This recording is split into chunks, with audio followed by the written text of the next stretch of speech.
Hello and welcome to the Silent Evil Podcast. I'm Spencer Scott Holmes. I am Cameron. We are coming at you with good old Resident Evil 0. Pretty much the last of the traditional, old school, original series of Resident Evil games. You know, before they go into Resident Evil 4 and it turns into the action-oriented experience and all that kind of stuff that comes past then, you know. Yep. But Resident Evil 0 is that one that when it did come out, like, I was super excited. I love this era where Resident Evil was exclusive on GameCube. It just felt right. The GameCube controller, I think, is like by far my favorite way to play Resident Evil. Like, it just feels so smooth. And ironically, you can use the joystick on it and it doesn't feel odd because joysticks and tank controls is mostly never a good combination. But you know, because they put the DualShock ones on PlayStation, so I'm like, it doesn't work very good for that. You want the D-pad for that. It's like Tomb Raider. Tomb Raider and a joystick is terrible. You know, there's not enough precision there. But for some reason, the GameCube, it just worked really good. It's like with fighting games. Fighting games, you never normally use a joystick on unless you're a crazy person. You know, but the GameCube one worked really good with it, especially like Soul Calibur 2 and everything like that. It was like that was like my preferred way to play it. Yeah. Well, it's like, you know, because you were texting me that too, you know, as we were playing through this, and like, yeah, I mean, it totally makes sense, you know, like on a traditional Xbox controller, it's very smooth, you know, like the thumbstick or whatever, but the GameCube had the little locking points, you know, like eight different locking points on there.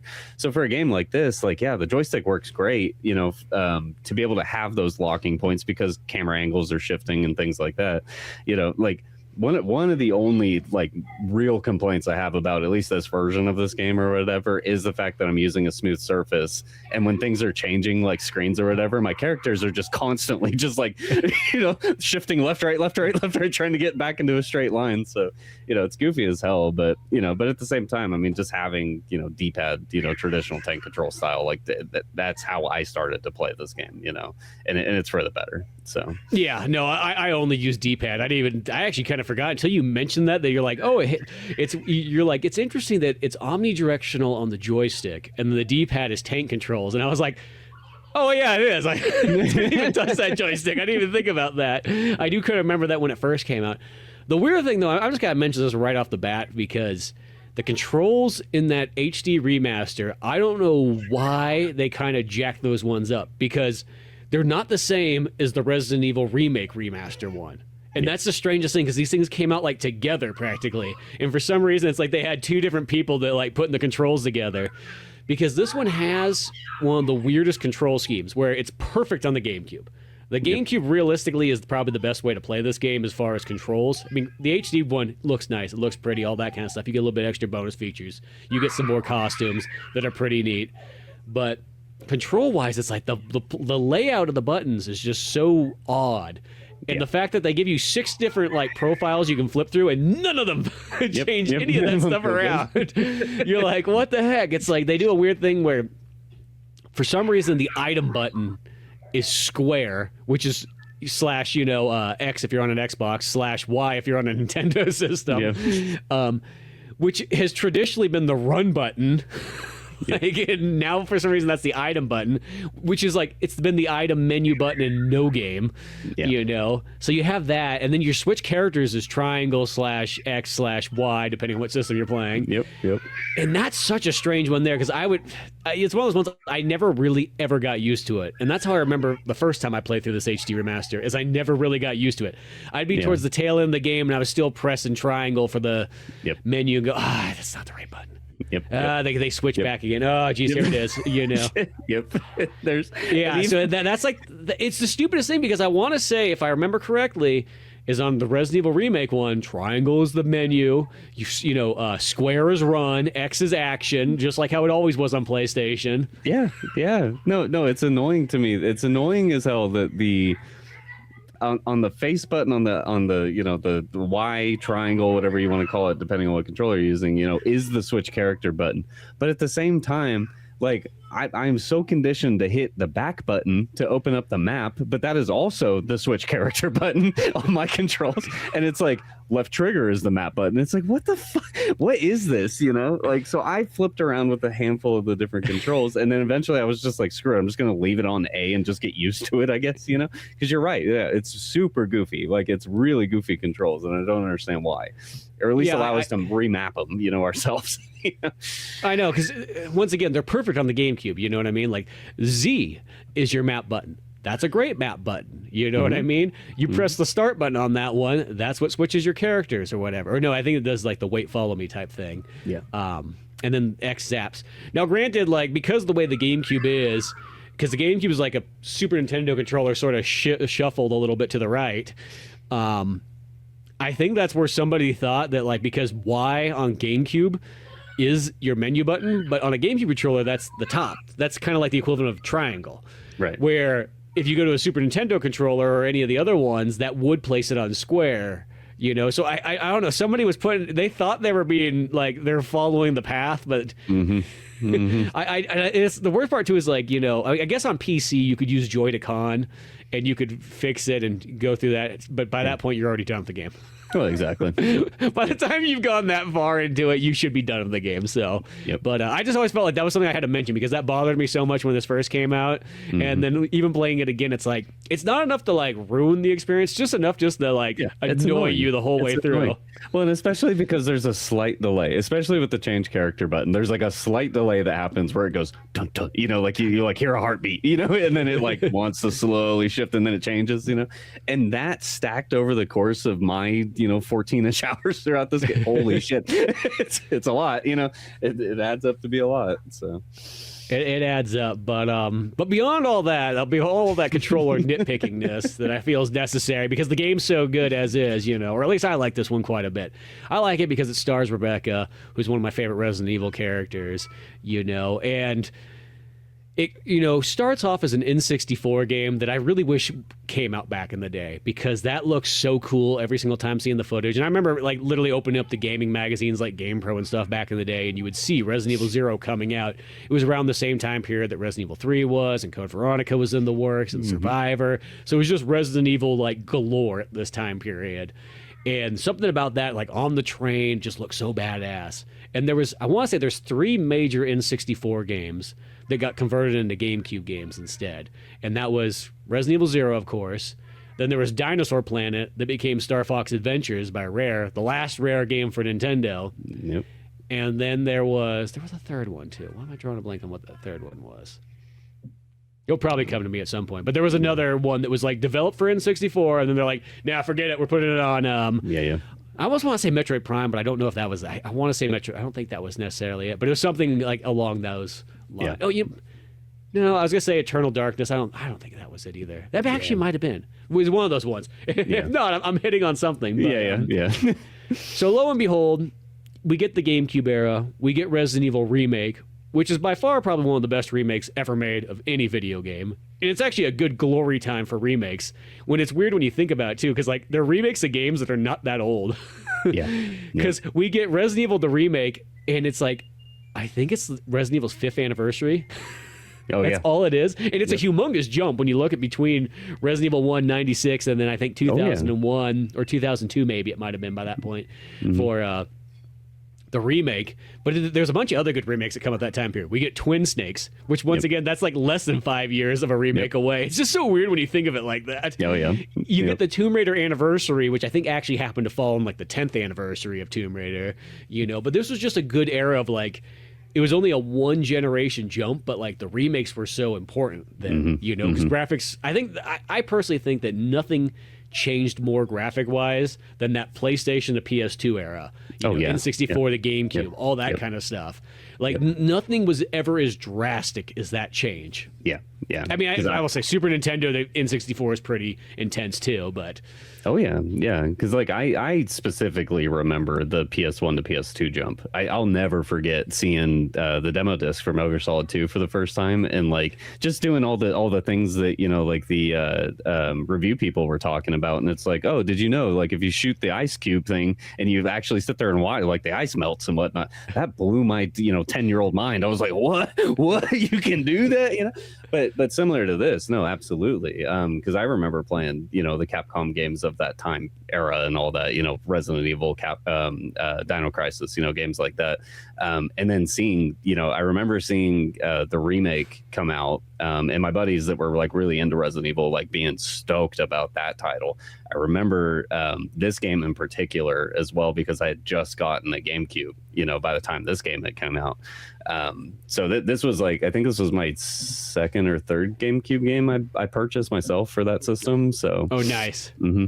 Mm-hmm. Yeah, I purchased mine at Ye Old KB Toys is where I got it at. Back in the olden days when you could walk in there as like a young lad and still buy a mature game and nobody cared. It wasn't GameStop that like wanted to, you know, police you like the Gestapo for like your sales, or Walmart, which was always the most notorious. Couldn't buy a rated R VHS, but no, not KB Toys. They didn't care. Yep. So I want to say I bought this and I bought Metroid Prime the same day, give or take. Yeah. You know, Yeah. It was something like that, and probably a pack of Pokemon cards or something to go with it. Yeah, exactly. Yeah, because it was like that was like when Pokemon cards were kind of coming back again. But yeah, no, I was so excited to get this, because this one was the one that was like, in a sense, the total exclusive to Nintendo. I mean, it was exclusive for N64, and it was just its own original one for here. Because the remake, in a sense, it's a remake of the original one. You know, it's exclusive as far as the remake part goes. But then Zero was its own thing. And here we go. And it's going to use the remakes engine, which was already like mind-blowing as is. Yes. And still holds up so well to this day. Because you look at the graphics between the Zero and the remake, and it's just like, they're literally, they almost look just like they stand with all the other games now. It's like, you know, they got like almost like you could say an artistic style to them, but, you know, and everything's traditional. And that's why I feel with Zero, it's the last of the traditional Resident Evil games where you still have tank controls, you still have camera angles, you still have pre-rendered backgrounds, you still have all the classic survival horror puzzles and items and everything like that. And then everything sort of changes past this point. But the weird thing, historically wise, is there was a lot of people that were really burnt out of these survival horror games by this point. So this game kind of comes at that tail end, you know, of about a decade's worth of survival horror games, where some people were just like, no, I'm done with this. They've seen their light. It's just more of the same thing once again, you know. And it's kind of a bummer, because it did take sort of a toll on Resident Evil Zero and how it's sort of portrayed, you know, throughout history.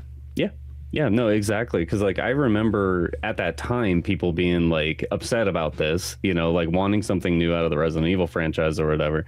I remember playing it, like enjoying it well enough, but still, like, you know, back then I wasn't never really massive into this genre to begin with, you know. So like it was just another game to have that was exclusive to the, you know, console at the time or whatever.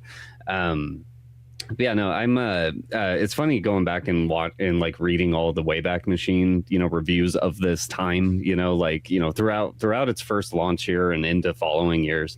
For the most part, like it was a big dud, you know, like a lot of people like kind of gave this like a, you know, like middle of the road kind of score or whatever.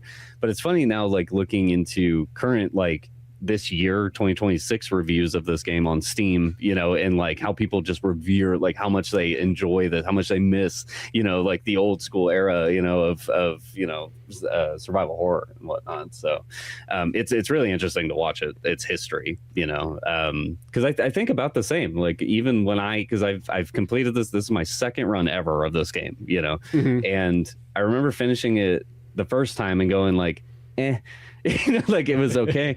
But because, you know, Code Veronica had came out right around the same time, and I fucking love Code Veronica comparatively, you know. But now that I have this as a 35-year-old man in 2026, you know, like I'm like, no, this game's like actually like really fucking badass. It's really good, you know. So. Yeah, that's the thing, is I think it is a real solid entry and so on. It's got some experimental stuff in there, maybe some things that are a little bit goofy choices, but I still kind of give it credit for that. I mean, a lot of the things were designed around the N64 in mind, because the whole thing was the N64, since it was cartridge-based still, you could have no load screens, and that was the whole point of having the zapping system, that you'd switch back and forth between characters and you wouldn't have to wait, you know, like a PlayStation when you'd have to wait like 10 seconds between each time. Yeah. Imagine pressing that every single time. Yep. You know, and at least it loads pretty fast on the GameCube and the ones nowadays too, because that was the era where things loaded fast, you know. Ironically, loading, like I thought loading was going to go away, and then I remember like by the time PS4 came out, I was like, no, this loading's going to be worse than your Neo Geo CD. I don't know what happened there, But Resident Evil 0, it kind of had all those cool features that were totally geared towards the N64. And then even when I look at those old screenshots, I think what I also liked about it a lot too is it looked closer to like Resident Evil 1 than maybe even like 2 and 3. You know, it was almost like that weird fusion between both those kind of graphics in a sense. So it had this neat look to it. And I think even back then, it almost feels like the game was still a little bit different than like what the GameCube one came out. You know, they did mention there was supposed to be at one point the idea of having co-op in it, which I do feel when you play this game though, it is one of those ones where it kind of reminds me of almost when we talked about Soma and how you play that game and you go, this game feels like it should be in VR, but it's not, and it seems kind of strange. That's always how Zero felt. It felt like it was 100% meant to be a co-op game, and they just never got that part down. Because really what I think it should have been, and I know this is asking a lot of, 2000s games, but this is when this era was kind of pushing it, is because they used to have all the LAN games back then, and GameCube only had a few of them, like Mario Kart and F-Zero and so on. Yeah. But whatever, this would have been the perfect example of you hook two GameCubes up together, you put two copies of Resident Evil 0 in there. Yeah. One character plays as Rebecca, one character plays as Billy, and you're able to kind of like solve this whole mystery together, whether you want to do it together, split up, it'll give you options. Because that's something I always wanted to see in a Resident Evil. And strangely, we've never actually had it until technically 5, I guess. But no, I was actually kind of curious about that as well. My first thought about it is that, this was originally designed for the 64, so like how I'd be curious to know if the 64 just wasn't powerful enough. They switched to GameCube because GameCube was in development, and it just like didn't have the time, or maybe just didn't, had already designed the game enough for a single player experience that they, just didn't end up using the power of the GameCube or something. Because you're wholly right here. Like, I think it's neat, like, that we can control both characters, especially at the same time. Like, that's what's really neat about this experience is that, when you have two characters on screen at the same time, your left and your right, are controlling both characters and whatnot. That's fucking cool, but yeah, I would have loved to have seen that a little more fleshed out and actually add in a second character, so it's interesting that didn't happen, because there's so many things in this game that seem like they would be designed for that, specifically. So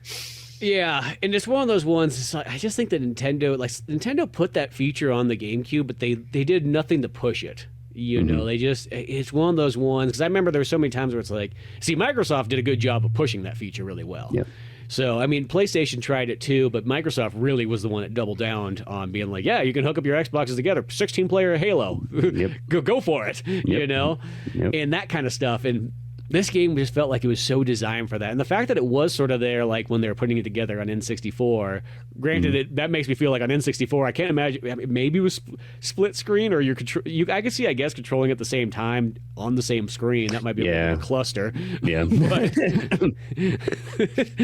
one character goes one way, one character goes the other way. Yep. Which screen do you switch to? Yep, exactly. Yep. But it is kind of nice that you are able to control the second character with that right joystick. For the fact that, one, if they're in your way, you can push them out of the way. And then you can also do that thing, too, where you can, like, push the character forward towards an enemy so they finally start to fire on them. Yeah, yep. No, and that's mostly all I ever use that feature for. It's just like, all right, Billy needs to push the box, but Rebecca's standing in the way. Just grab your right stick, move Rebecca out of the way, so Billy can push the box, But, yeah, I mean, but again, just like really cool that exists as is. I'd be so curious to see how that would function with, especially a 64 controller, like having like an actual joystick, for character 1 or whatever, but like your C buttons or something, for character 2, like how would that work? I have no idea. Or maybe you like pull like ZR and then, like change characters that way or something. You'd probably do something like that. Well, because I will say, like, when you play Resident Evil 2, the N64 is probably like my second favorite controller for Resident Evil games. I know there's only one game for it, but like it's almost so well designed in that D-pad mode for Resident Evil 2 that it's amazing. Just something about Nintendo. I don't know what it was. Nintendo and Resident Evil always felt like a perfect pairing. I know it seemed kind of odd at the time for certain people, because Resident Evil is so associated with PlayStation, and the fact that it was kind of a mature game and all that kind of stuff. But I felt like it was a perfect, like, complementary game to have on Nintendo. Yeah. Now, I know that because of that, that's probably why it also didn't sell nearly as well, too, is that, there just wasn't as many people to buy it. that way. And if, only the hardcore fans would have converted over if they only had a PlayStation and all that kind of stuff. Yeah. But yeah, Resident Evil 0, I guess it's just even going into some of the mechanics, since that's what we're kind of at here. One of the other big mechanics that really changes it up, and this was also in the N64 version too, was the fact that there is no item boxes anymore. And you can just generally drop your items anywhere you want, though there is a limit to how many items you can drop in a certain location. Yep. Which, what do you think about that system? At first, I remember like when I first picked this game up way back when, I hated it. I hated it so much because it's like, what the fuck do you mean I can't put my shit in my item box and go grab it in the next save room? What the fuck do you mean? I got to run back? Backtracking, dude, because that's all this game is just backtracking. On a second run, though, I fucking love this. I think it's actually such a cool change up for the formula, because you don't need items all the time, like the grappling hook is a primary example, I think I would have gotten a lot more frustrated with the systems if I didn't have a guide, because I 100% followed a guide for this, drop the thing here because you're going to come back later and get it at this time, or whatever. Yeah. If I didn't have that, yeah, I would probably feel about the same way I did when I first played this game. Just because, and the fact that there are situations that you can soft lock yourself out of shit, that's really frustrating too, like if you, especially between like acts, like major acts, you get through the first portion of the training facility and then you unlock the basement and like, like there's certain things that can happen, like where if you leave that item behind or whatever before you progress into the next area, like you may not have the opportunity to go back and get that item. And it can be as simple as a Molotov, and you run into the slime monster later on or whatever, you don't have that one Molotov. Now you got to go about it a completely different way. So like I'm very mixed on how I really feel about it because it brings a ton of strategy and a lot of forethought and whatnot. But at the same time, if you don't know what you're doing, like it can add a ton of frustration, add a ton of playtime for really no reason, So I'm mixed on it, but in general, I like it. So yeah, well, it's like the big benefits that I think about it that compared to other Resident Evil games is the fact that like sometimes when you fill up your inventory and sometimes you don't notice it yet, and then you come up to like a key item that you need to get, and then you go, oh, I can't have any space for it. So now I got to run all the way back to my item box, drop some things off, then run right back and do that. Where in this one, you just go, oh, there's an item I need. What can I toss out here? I guess I don't need this herb. Boop, toss on the side. I don't need this. If it's here, at least if I do need it. So you can just do that, grab the item and go. This is the only thing that I think is kind of the thing that sort of holds this one back a little bit. Is I think that the dropping off items is actually pretty sweet. I almost might say it might be slightly better than even the item box for certain things. The downfall is that Billy and Rebecca can only hold 6 items, and they do the stupid thing in this one where like things like the shotgun, the hook shot, and all that stuff take up 2 slots. That's the biggest problem, I think. If either one, they had 8 slots, like if they were Chris, or they had, or I guess Chris, I mean like Jill when she's got the pack. Or if the things just took up 1 slot, I don't think it would be that big of a deal. It's just that double. I feel like you got to get rid of one or the other thing. You either have to give them some more slots or get rid of the double, item slot take up part. That's like the only thing, because that's such a pain, especially that hook shot, because that hook shot, in my mind when I was going back to play this game, I'm like, yeah, you only need the hook shot like 2 different places. No, there's like 4 different places you need that stupid thing. Where you're practically dragging that thing around, like Lionel dragging around his blanket and Peanuts. You need that so many times. And if anything, the shotgun being 2 slots, okay. Grenade launcher, 2 slots, I can handle that. But I feel that hook shot, that should just be 1. Yeah. For as much as you're dragging that stupid thing around, like yeah. And like I said, I'm super mixed on it because like. Yes, it is annoying, that you do have these things because, like, you think about it, you load up Billy with the shotgun, a stack of ammo, and a health item. You got 2 slots left, buddy. That's it. That's it. And you're just rocking a basic gear set. Like it's nothing crazy. Even like boiled down to the pistol. You pistol, stack of ammo, and a health item. You're down to 3 slots still. And some of the key items are 2 slot items. It's like it's a pain in the ass. But what I do enjoy is the fact that you can drop items off. You're not using item boxes, so it's not just segregated to save points, So like In the other games, you have to run back to that save point to go get your item so you can run all the way back. What's really neat about this is like as you're progressing, as you're learning the map and you're unlocking new shortcuts, you know, like unlocking doors and things like that, you're really putting a visual in your head of like what are the like what I did this run mostly because of the guide, you know, was pushing me this way. But what's the most common area that you backtrack through continually or whatnot, you know? And it's the foyer in the front of the mansion or whatever, you know.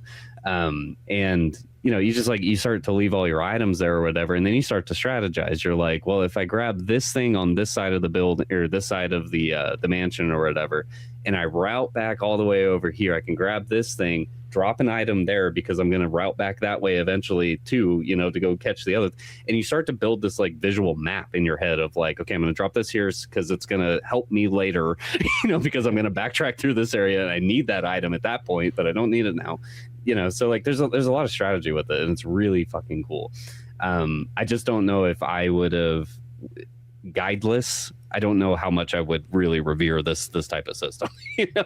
So, like I said, yeah, mixed, no, very mixed. Yeah, that's kind of how I feel too. As I said, I do think it's pretty cool. And for the most part, it's good. It's just, yeah, it's one of those ones. It's like they give you like the double whammy of like, well, you don't have the item boxes, but then you also can't carry nearly as much too because of how some of these things are, you know. But it does kind of train you to play in that like that way that you're supposed to. I remember just reading this way back in the day, like in an old guide for maybe Resident Evil 1 or 2. But like they always say that like you're not supposed to just pick up every single herb that you find and just like start to collect them. It's like you actually the play the game a little bit faster is you just leave them where they are, and then when you need them, you just pick them up, use it, and then keep going. You know, so this game I think works really well in that because I don't pick up a whole lot of those health things because they just get those are the things that get in the way too quick. Yeah, you know, but you just leave them hanging around the mansion, and you can just keep picking them up and you know trying them out and going that way. Yeah, and that's a lot of what I was doing. So like if you know, because this game as well, you know, similar to older RE titles, has the door animation. When you walk up to a door, it slowly opens. You walk up to a staircase, you walk down the staircase, you know, like things like that. Actually, no, not staircases, but doors anyways. With God damn it, now I'm getting all caught up on. The problem is that I'm playing CV on top of this at the same time, so like I'm getting these two things mixed. Well, this one's certain stairs like you can go up automatically. There is a few of them that do have animations, though. Yeah, in between loading areas and all that. But more or less what I'm getting at is like if a health item is through a loading door or something like that, like I'll pick it up right there and I'll put it in the hallway, you know, outside that loading door because I'm going to run through it eventually anyways, you know, and like why waste another 10 seconds, you know, going through a loading animation, picking up the item, going through another loading animation just to get back out. So like I was commonly just like picking things up out of rooms, putting them in common areas, you know, where it's in the path of least resistance for me. So, but again, just strategy type stuff, you know. So yeah, it's just all about just setting things there and so on like that. But it kind of gets you in that kind of groove and everything. And you know what? And once again, just having those items, those health items, you kind of know where they are. I know it's one thing you do have to do too is you always want to talk to every single item because it won't appear on the map until you talk to it. Yep. So you got to go up, you know, look at all of them so at least you know what's there.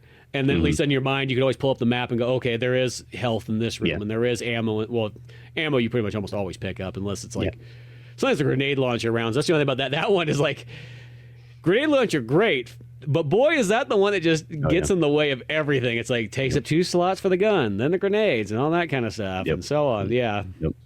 That's the one you generally like leave and you pick it up and you're like, okay, there's a boss battle coming up. I'm going to grab it now, use it, go throw it out again, and then carry on. Yep.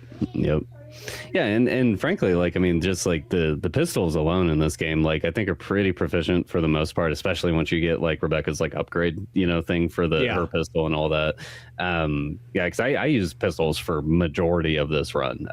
It was mostly like Rebecca had the pistol, full stack of ammo. I would usually run Billy with typically, it depends on the situation, but typically he ran with the shotgun most of the game. And then, yeah, we use Magnum on occasion, you know, boss fights and whatnot. We use grenade launcher on boss fights or whatever.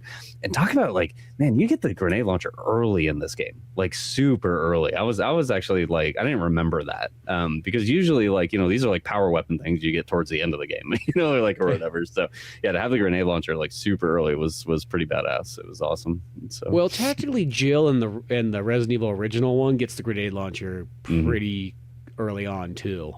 You know, because that's sort of like what makes her file a little bit easier than Chris's. Yeah. She gets the grenade launcher, and of course Barry also helps out too. Yeah. You know, but so there's that. You know, but yeah, no, you get it. You get to use it. You know, and so on like that, and that is the other way too. Is you can use different kind of tactics too, where like as long as your computer player doesn't just willy-nilly fire that shotgun off at like, you know, little teeny leeches on the ground. Yep. Nothing's worse than seeing that. Like, no, don't do that. Stop, please. I know.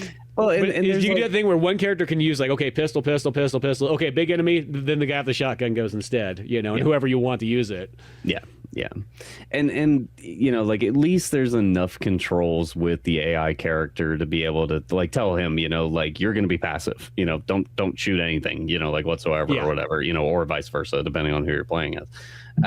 That paired with like, okay, I got to get through this room, but I don't want to run both my characters because, like, you know, character 2 will just follow behind me or whatever. And if I have them passive, they're not going to fire at anything. So, like, the chances of them getting grabbed in this room are probably pretty fucking high, you know, and I don't want to deal with the health burn of that, you know. So, like, I love the strategies to be able to just, like, say, all right, Billy, you stay here. I'm going to run through this room, go clear it real quick before you know, I come back and get you and blah, blah, blah. So, like, there's, again, strategy. There's so much strategy with this 2-character system, you know, surrounding all that. It's really neat. I thought it was awesome.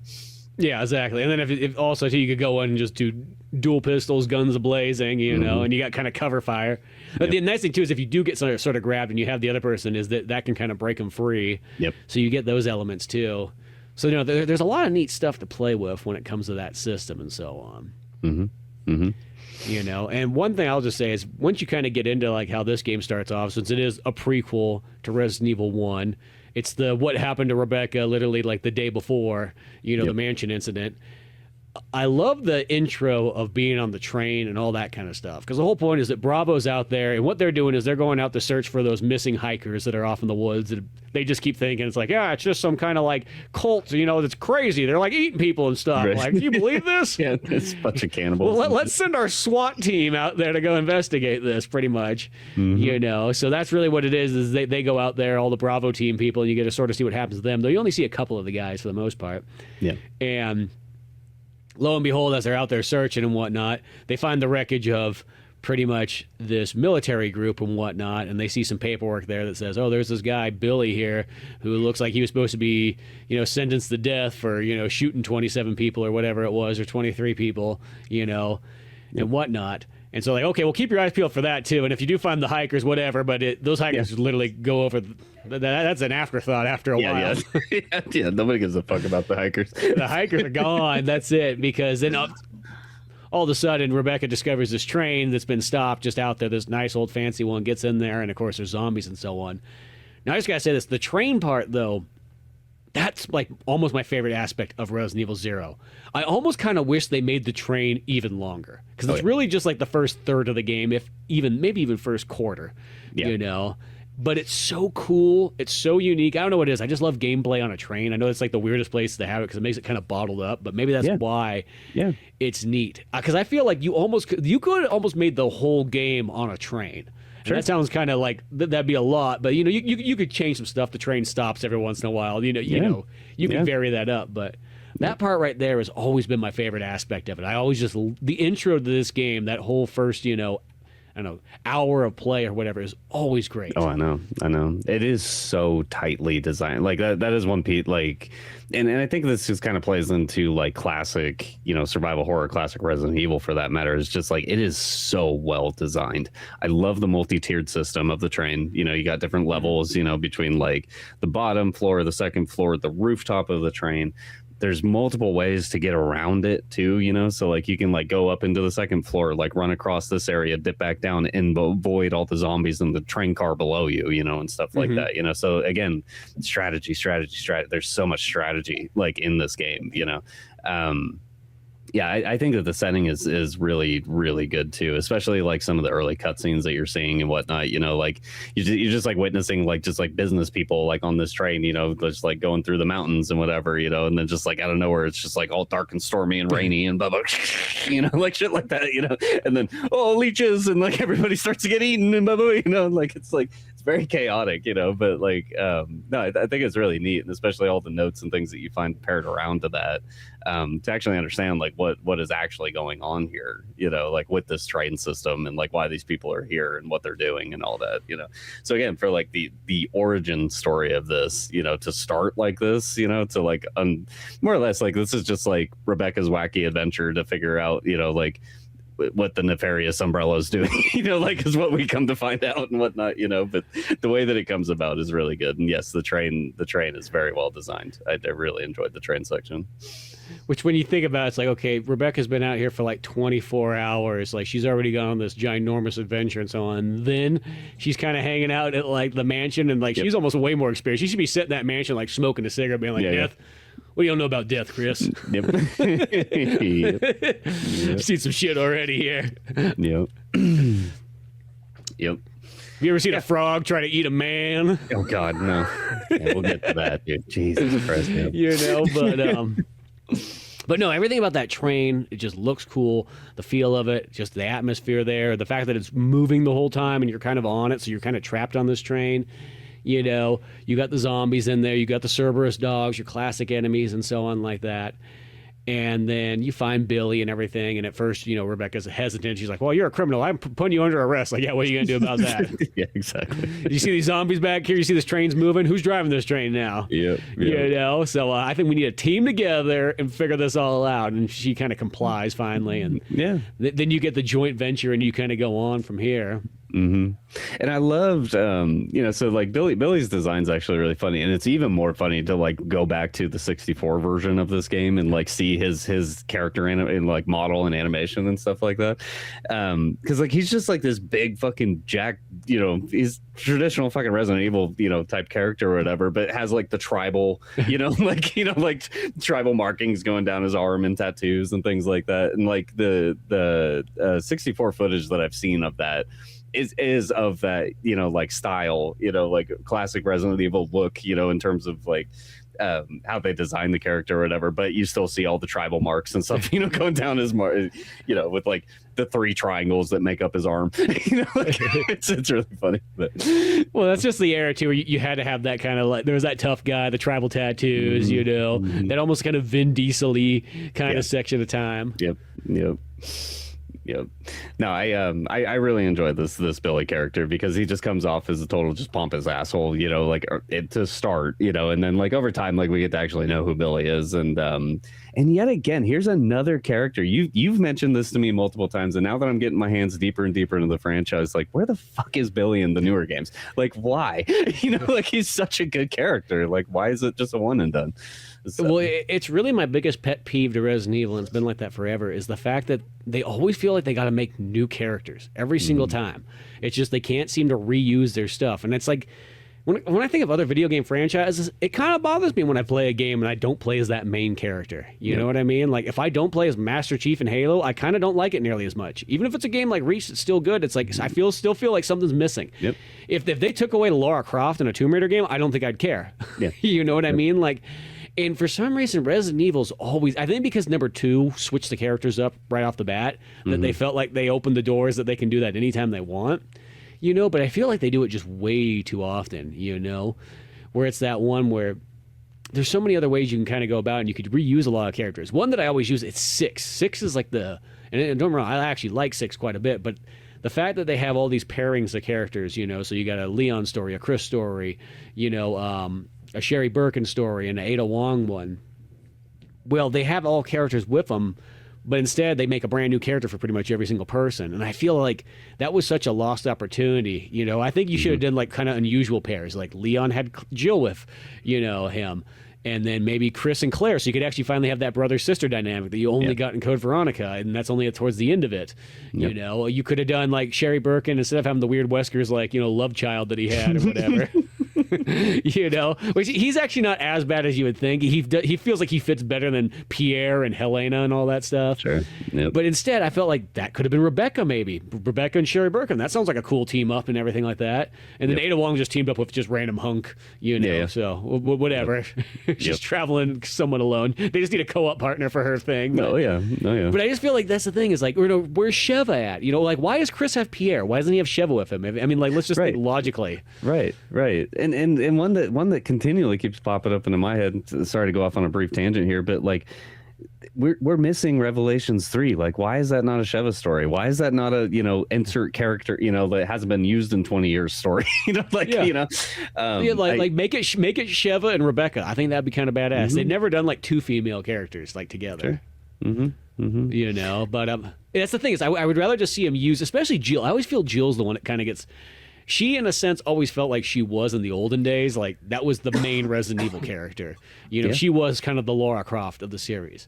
And as time went on, like they just really like they do Jill dirty. I mean, one they get her mind controlled by Wesker and God knows what else. He dyes her hair blonde and stuff. Yeah, like what, you know. And then like the only other time she gets a game in the future is Revelations. You know, and that's it. You know, like Jill's not used in any of those other ones, and it just feels kind of strange to not have that being more of a part of a thing. You know. Yeah. Well, and especially an origin character here, you know, with Billy. Like, I am baffled that, you know, especially Revelation. I'm very much baffled that this character didn't even show up there. But yeah, I mean, I don't know. He's such a good character.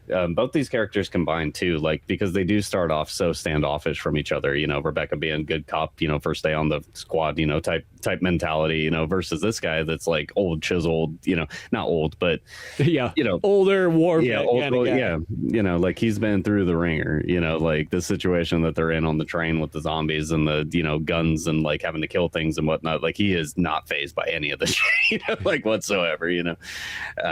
But no, I do very much enjoy Billy a whole lot, and especially the things that we learn about him, you know, like getting into his character arc and all that's really neat. So yeah, no, I think he's a cool character, and I always just kind of wish he returned. I mean, I'm glad that Rebecca finally, you know, she gets her own game. That was the cool part about Zero. You know, beyond that, though, it's like in these games, it's like you only get her in brief stuff, like in Resident Evil 5 and the Mercenaries United or whatever. You could play as her in that one. The 3DS one, you could play as her in that one too. That Mercenaries one. That's about kind of it too. She's still once again like that kind of, you know, hidden gem character. They used her in one of the animated movies. I remember it was like the third one or something like that. I was like, oh, finally, at least she gets to be in something here. You know, but But no, these characters are cool. And as I said, you're exploring the train. You're seeing some stuff about Umbrella and everything building up here. They got cool cut scenes with William Birkin and Wesker pretty much looking in on everything here and watching this all go down, you know, because at this point, those characters don't even know exactly how this is all kind of going. We're not too sure why this train sort of got infected. It's sort of an offshoot. They're like, whoa, we got the training mission tomorrow. What's going on here? We leaked this virus for, you know, somebody started early.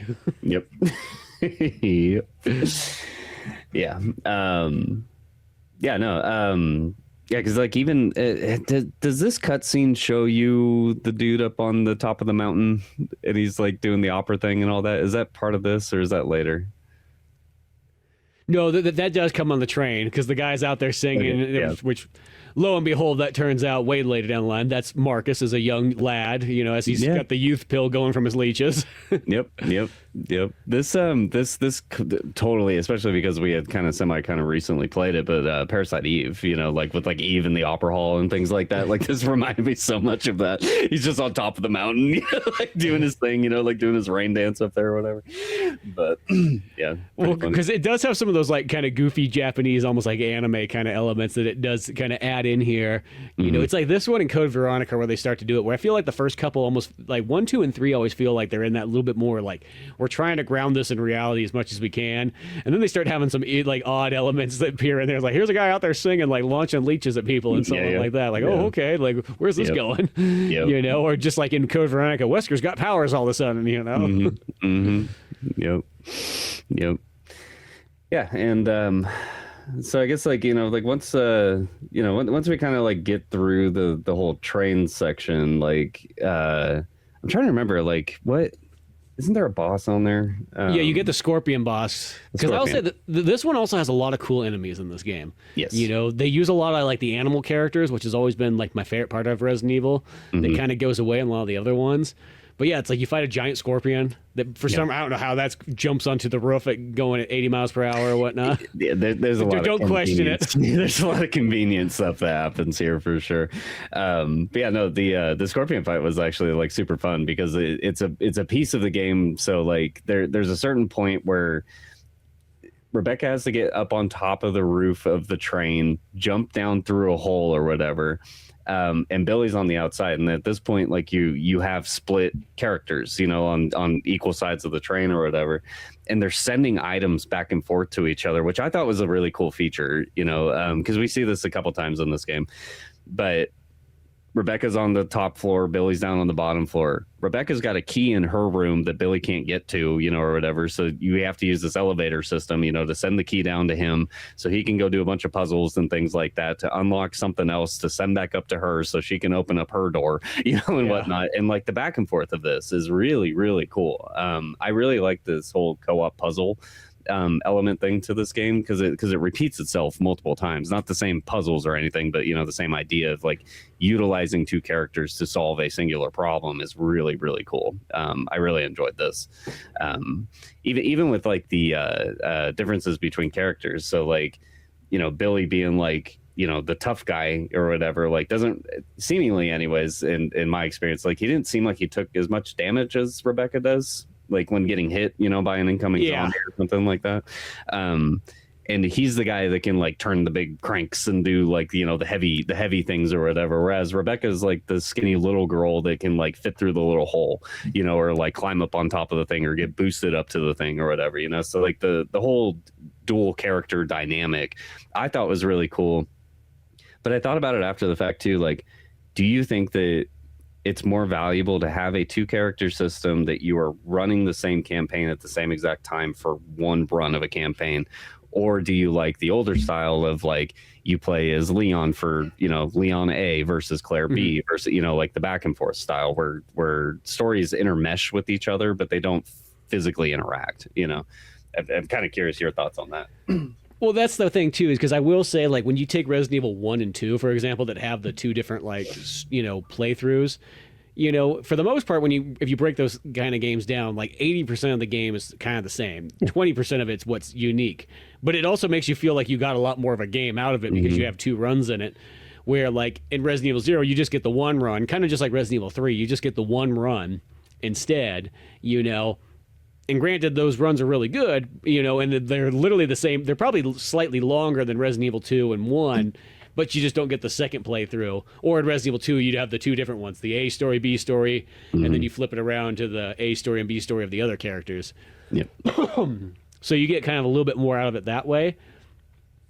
But I do kind of like the characters being together and having the interactions a lot more often, having to work as a team. Plus, when they do the thing too where you split up, because when you get kind of used to like them both being together, like, zombies, whatever, we can take care of these together. Bam, bam, bam, bam, bam, they're down. Bam, bam, bam, bam, bam, they're down. Yep. And then you're by yourself. You're like, now I'm stuck by myself. Yeah, and I got that safety net. It's gone. Yeah, I literally don't. It's kind of like not having Sheva with you in Resident Evil 5. You know what I mean? Like, because that's what I always, whenever people tell me like, oh, Resident Evil 5 is not nearly as scary as Resident Evil 4, I'm like, it's the exact same thing. The only difference is you have somebody standing behind you and not Ashley. Yep. Because if you have somebody stand behind you with a gun, things are never as scary because you kind of got, once again, that safety net of somebody be like, okay, if I miss, she's got me covered, or vice versa, you know? And I think that's what adds a little bit of the terror is when you do have to kind of switch back and forth and you're like, okay, I got to run, you know, I got to run through, especially if you kind of didn't arm yourself properly. That's the thing that can kind of happen, you know, because there's a part a little bit later in the mansion where, like, of course, Rebecca's got to go up and she's got to go run through. There's a bunch of leeches and so on like that, guys. And if you don't give her like a good gun in there, that could be kind of a dangerous place. You know, I gave her the shotgun and just had her go through and blasting things up. You know, they do give you a bunch of Molotovs in there, so you mostly are kind of covered as long as you can mix those. Which is a cool weapon that it's not in any other Resident Evil game. It's the Molotovs you can throw. Now, granted, sometimes it's amazing how many times I hit the wall and not the enemy with those things.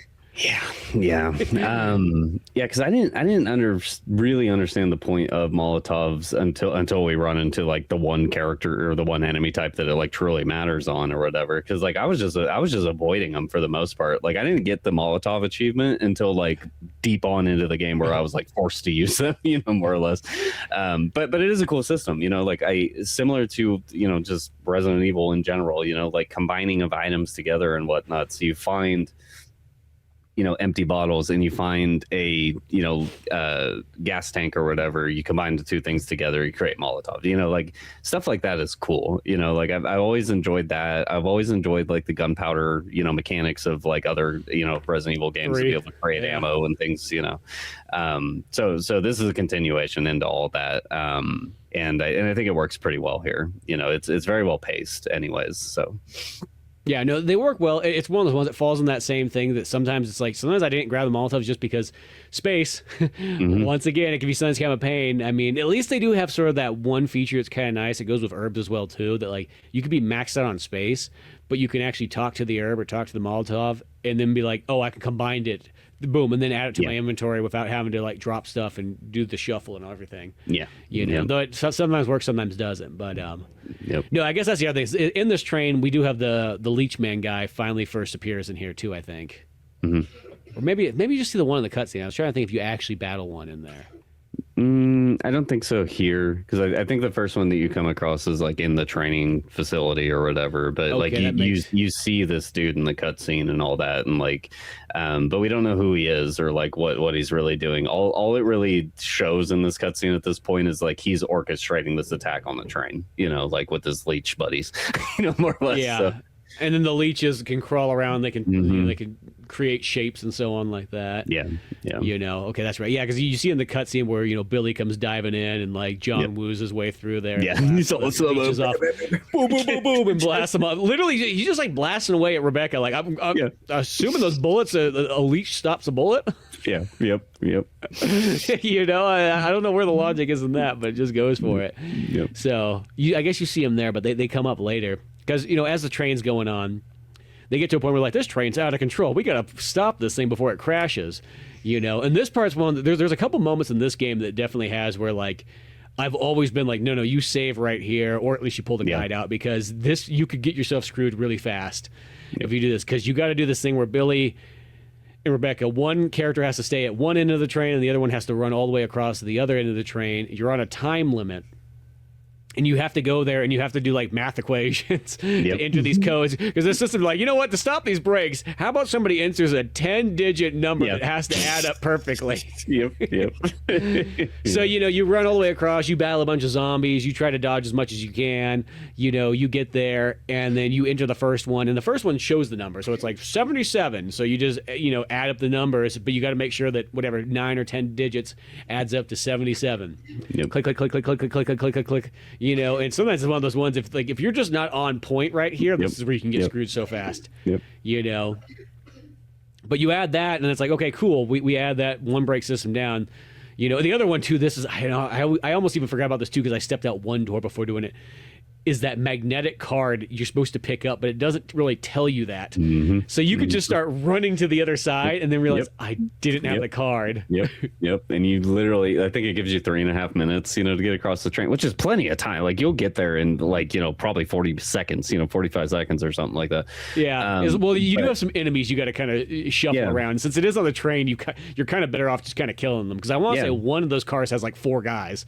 Well, and that's I went to try to run through those. I was like, oh, never mind. Turn around. Because that's what I was saying, that particular section, you can skip that whole train by going up one floor and then running across and then going down. So I didn't think about that. I just kind of ran right there. It's like, oh yeah, I forgot there's all these zombies and they're just like hanging out.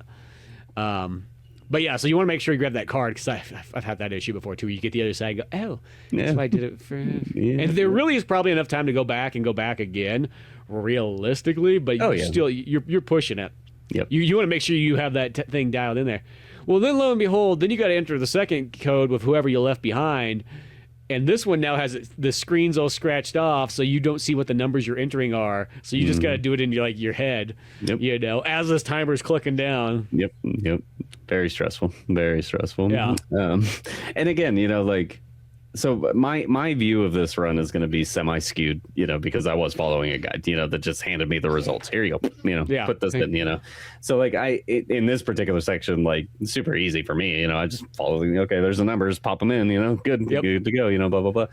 But being that this game is of classic era where it is very much ink ribbons and typewriters and whatnot, like, yeah, dude, like at this point, like you may not have saved up till this point because because realistically, like on a fast run of this, not a quote unquote speed run, but a fast run of this, I mean, you're to this point in probably 20 minutes, like if that, maybe a little bit longer than that, because it is kind of the end of the train. I mean, if you're still enjoying this, all the stuff, I would say you're closer maybe to like 45-hour mark, give or take, on how fast you're going. But yeah, I don't think I saved, because I didn't save. I think my first save actually was when I got to the mansion. Yeah, same for me.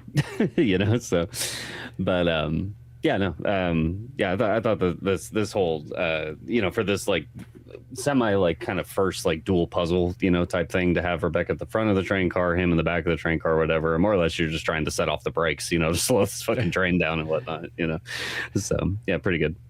So you set the brakes off, and of course the thing comes crashing into like the station or whatever the heck it is right there, and you end up now at this new mansion that happens to be Marcus's mansion, which as Resident Evil lore goes, there's Spencer, there's Marcus, and then there's the Ashford, the main guy. What's his name? I always remember Alex and Alexandria and Alex or whatever. The Ashford father.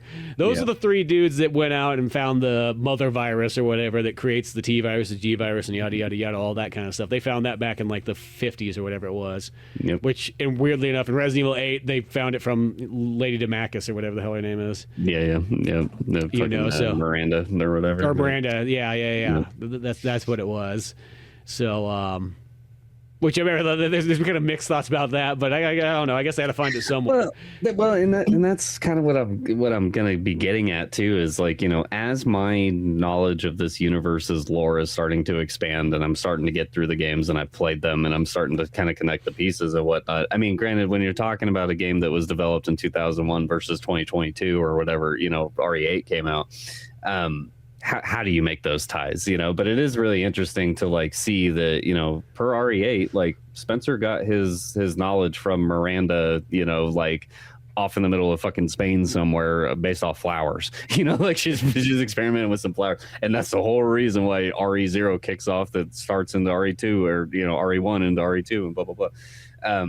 So connecting all those pieces, like there's definitely a lot of gaps in knowledge here. There's a lot of gaps in lore, and whatnot. But excluding the Miranda stuff and all that, yes, I thought that this was really neat, because it more or less like feels like this character. I apologize. What was his name? Marcus. So really seems like he's the one that properly started everything by experimenting with these like leeches and whatnot, which is what we'll get into when we get into the lab section and all that later. But yeah, because in a sense he's one of those, like the original guy, so he's like almost the original William Birkin is the best way to kind of say it, because he's the original like scientist, well, it's him, and then there was the Ashfords and so on like that, and the Ashfords did their thing in like whatever, the South Pole.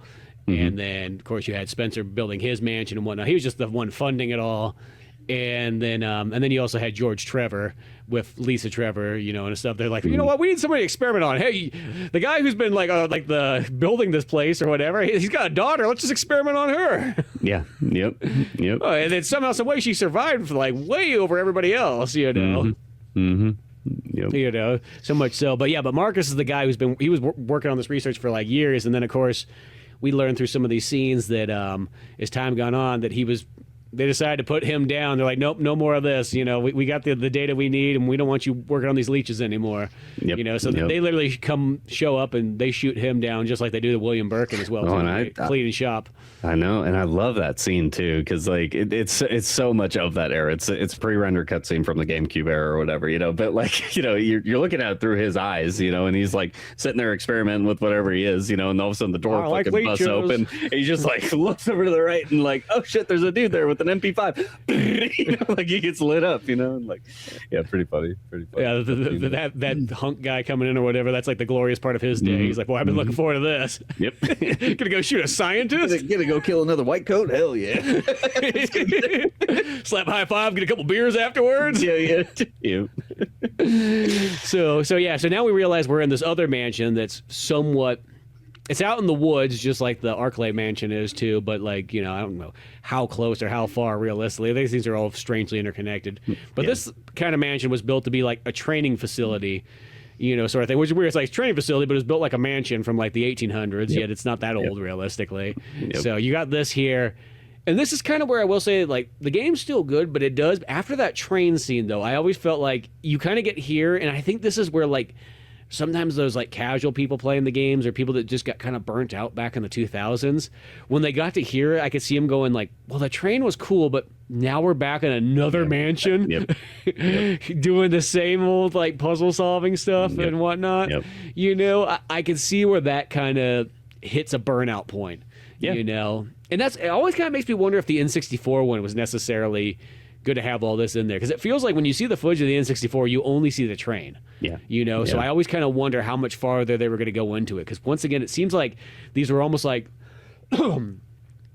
two different games. It's not just like they just took the N64 one and just turned it to the GameCube one. It's almost like they took like the concept of the N64 one and then kind of ran with like, we got the engine for Resident Evil Remake, use that and we'll fill in a brand new story and everything, you know. And sometimes even by this point too, you kind of wonder, I mean, Shinji's still there because Resident Evil 4 is the last thing he gets to do, you know, but yeah, you start to kind of wonder, you know, how many other things are kind of going on here that changes it up.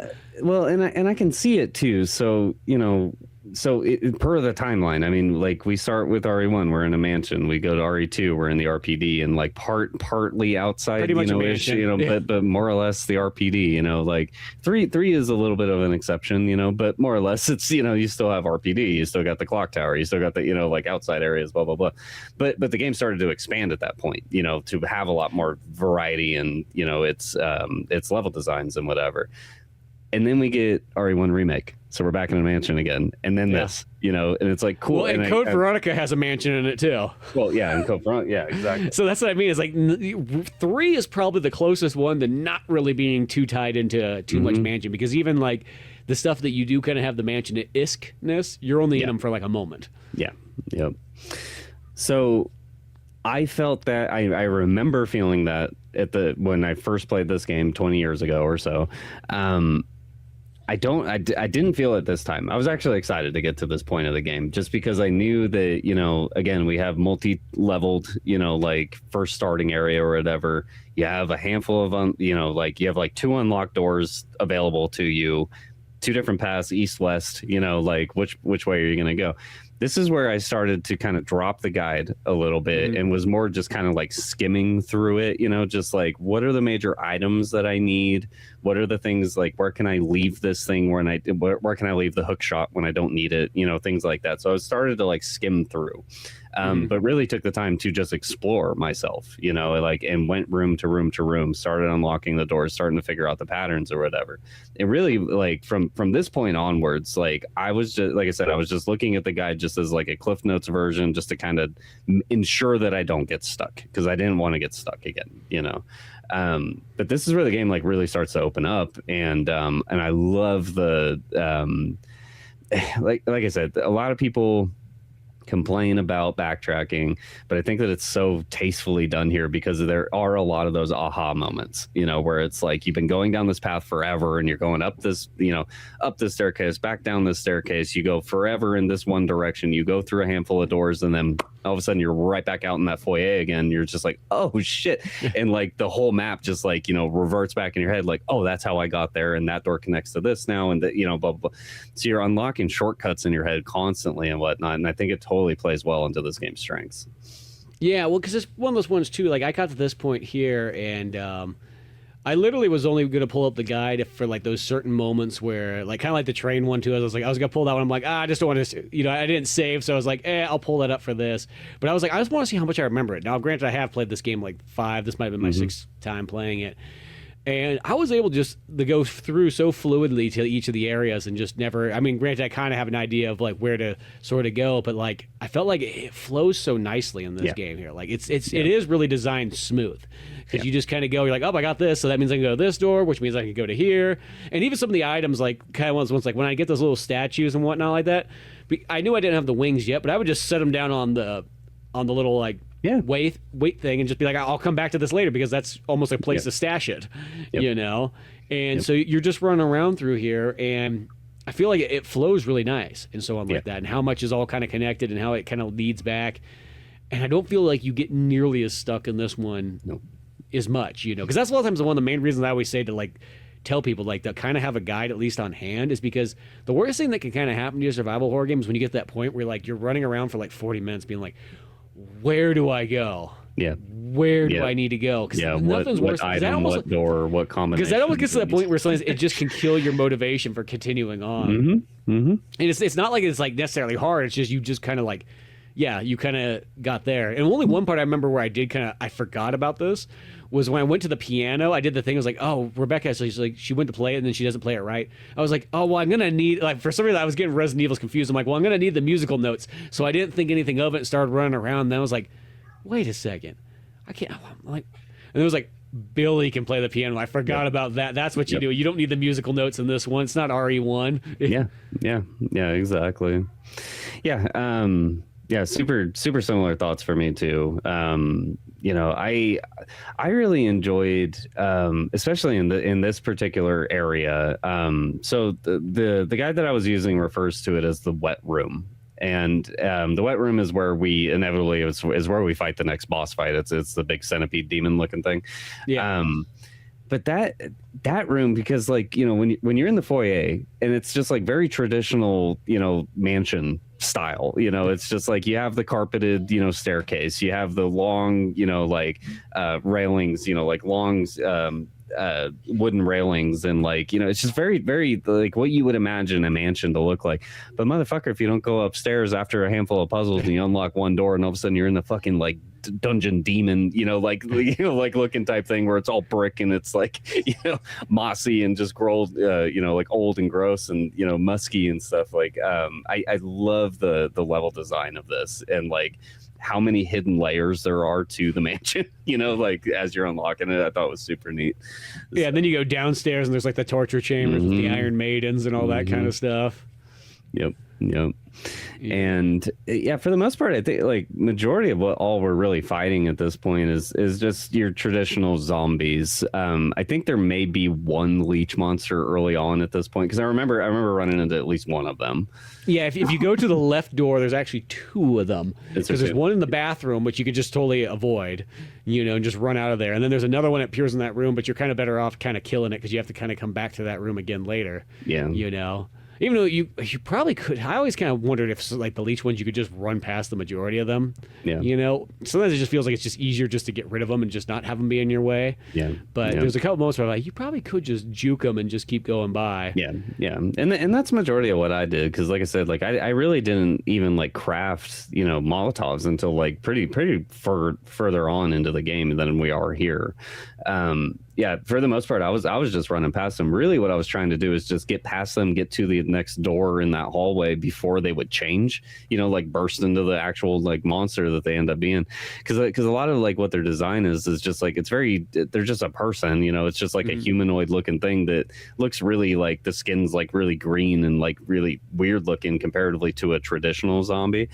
But you know, if you hang around in that room long enough, like it transforms, you know, and then it bursts into like this big, like, I don't know, monster that, you know, has like all these like different leeches like crawling all over it and whatnot, you know, and they take so much damage, dude. Like the very first time I fought one, luckily I had saved right before because I reverted the save afterwards, but I burnt, dude, probably like 10 shotgun rounds, you know, just bam, bam, bam, and like a chunk of it would blast off, and then another chunk of it would blast off, and it just would not die. And then you finally get it down to where it's like you shoot them with that last round, it blows off the whole like top half of their body, so now it's just two legs walking around, and then the fucking things expand and explode again and do one extra burst damage, you know. And I'm just like, all right, I'm reverting that safe, like screw that. Yeah, no, those leech cries do so much, and it probably is better just to run past them for the most part because they do just suck ammo, and then when they explode, that's always the ones like, go through the door, go through the door, go through the door, and I've had before we've gone through the door and you go, wait a second, Billy didn't come through the door with me. Yep. Because nothing's worse than that. I actually didn't have that at all this round, but I've had that before in the past where like certain characters get stuck on stuff and they don't come to the door. This game is generally pretty good about it. It's not like other games where like if the character's not right on your ass, like they get left in the other room. But yeah, like that's like always the worst fear too, is that one character gets stuck in there while that thing blows up. Yep, exactly. But yeah, you have the leeches, and then you have there's the little bug creatures that we also fight too. We find those things crawling around, and you might have battled a couple of them actually on the train. Maybe not. Maybe I'm just making that up. They're like cockroach looking, the massive cockroach looking things. I don't remember if they're on the train or not. But they're certainly here. I remember the first time I killed one of those things. The guide tells you about it. It's just like you're gonna ride up an elevator. I think it's a piece where you have the crankshaft. You give that to Billy. He plugs it into the thing or whatever. Rebecca goes up the elevator or whatever, and it's in that room that Rebecca needs the shotgun because you can just do 2 blasts, per, so it's basically 2 shots instead of like, I think it's like 5 or 6 shots with your pistol or whatever. But yeah, just insanely large cockroaches, and they're gross, and they make a lot of skittery noises that are really gross, and like I don't like them. but yeah, those. Like Spence says, like we've ran into like Cerberus dogs at this point, but probably like one of the most annoying fucking enemies, and they show up in this section, are the goddamn crows. There's a section where you got to go outside, and it's real brief. Like you exit out one door, you're out in this like little courtyard area or whatever, and there's another door to the northeast of that, and you just got to like run out, avoid a bunch of birds, and then just get into that other door. But dude, if one grabs you, like the other 4 will fly in, and then it's just like a gang fight of them just stun locking you until you're fucking dead, and it's annoying as shit. I hate them. They're not worth their ammo either. Nope. I had a bad experience with crows before. I remember I was playing Director's Cut once, and I was doing like a speed run using the rocket launcher. And so I came into this one room, and there was like 4 crows sitting on the table, and I was like, oh, that's gonna be hilarious. I'm gonna shoot these crows with a rocket launcher at point blank range. Well, it only killed 1 crow, so the other 3 crows just went and swarmed me, and I couldn't get back out of the room, and it killed me. Yep. Literally, and that was like 3/4 of the game. Yep. So I don't mess with crows anymore. Dude, it's one. So that, and which is gonna. So this is absolutely like. I'm only gonna have a handful of complaints about this game. This is one that drove me fucking bonkers. Is one, that there's no splash damage to grenade rounds based off your grenade launcher or whatever. So if you use them in a room with the traditional zombie, exactly what Spence is saying, it's single target only. Yep. You would think that with the grenade round, it would splash damage out and kill multiple of them based off where it lands, but nope, not in this game. It's just like, nope, just going to take out one zombie. It's the same thing with the fucking shotgun. And the shotgun like really, really bugs me because like you think of a shotgun, you got a spread shot. I'm standing there, I got 3 zombies walking at me or whatever, and like I'm far enough away to where that whole spread should hit all of them. And cool, don't kill them all, kill one of them, whatever, but damage the other one at least. But nope, it's just single target only. And talk about like resource management, dude, because that's like a whole other thing you got to think about, So yeah, very. Is that because there's 2 shotguns in this game? There's a hunting rifle style one that I know kind of does a little bit more damage and has a little bit more longer range. That one would make sense if that only did like the single one. But even the other shotgun. The other shotgun, yeah, because I didn't pick up the hunting rifle one. I skipped that one on purpose. But I picked up the first shotgun that you get in this area, which I don't think is considered the hunting one. Yeah, there's pretty much a pump shotgun and then the hunting one. Yeah, it's the pump shotgun. That's the one I'm talking about. That's single target, at least from what I could tell.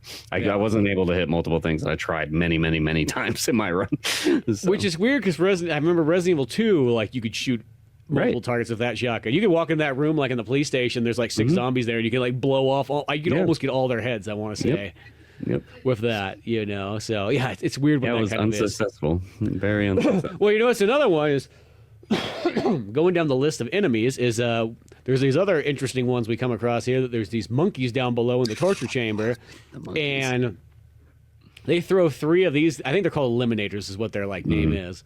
But these 3 monkey eliminators, if you get one of those in the room, that's in one too. It's like you can fire a shotgun off and only hits one of them, and you're like, great. You know, and don't even attempt to use the pistol on these things. Oh, Jeez, no, that won't. no. Even maybe if you have both characters using the pistols, you can do something, but not by yourself. Nope. Tried that too. It does not work. It does not work. Just because there's 3 of them. You know, like there's 3 of them in that room. You and Billy will take out 2 of them, or at least stagger 2 of them long enough, but that third one's still gonna grab you. You know, and then it throws you off, and then Billy's gonna aim at that one that's fighting you, and then the 2 are gonna recover from the stagger animation and attack him. Dude, the fucking monkeys, dude, they are so annoying. They are so they look really cool. I really like their design because they're just like, it's a typical ape, like monkey looking thing, but like super sharp teeth and bright red eyes and like, rib cage sticking out and like, like really, like ghastly looking creatures. But in mechanics alone, like they are so annoying, especially the one room, dude. Like there's one room with all these statues in it. Indeed, you don't know what to do with for quite a while or whatever, but there's all these statues in this one room, and you have to backtrack through this one room multiple times, and there's 3 of them in there, and it's just so fucking annoying. But eventually I finally just like took the time. I ran Billy to one, like left Rebecca in the other room, brought Billy into that room, ran his ass to the other side or whatever, and then just sat there with the shotgun, killed one of them, ran out the door, reset the room, ran back in with the shotgun, bam, bam, bam, took out the second one, reset the, and just like had to do it that way, That's the safest way, yeah. It's annoying. It's very annoying. But again, like pretty interesting, enemy type anyways, because again, like it's totally following this like whole fauna, like just creatures in general, that aren't strictly just human zombies, which I thought was really neat. Yeah, and I think that's one of the reasons I like about Zero quite a bit, is it does use a lot of these animal type creatures. It brings in hunters as well too. You get to see those things again, which good old hunters coming in, always the big jump scare. They'll put them in those certain areas where you're just going around a corner and all of a sudden there's 2 hunters flying at you. So you have those in there, and even that your room you're talking about where it has like the animal candles that you light up that have like they're pretty much following like a predatory path. I remember that puzzle back in the day when I first discovered it and like putting a lot of time into it. And once you kind of figure it all out, you're like, that was cool. It made you. I just remember it was like one of those ones where I felt like it had such a good achievement for like I got that. Yes. Yep. Which ironically in this run I was doing it, but I was doing it backward. Oh, were you? I had to go in the exact opposite. I'm like, what the hell? I thought that was what it was. I'm like, and then I was like, oh no. I wait a second. It's the other way around. Yep.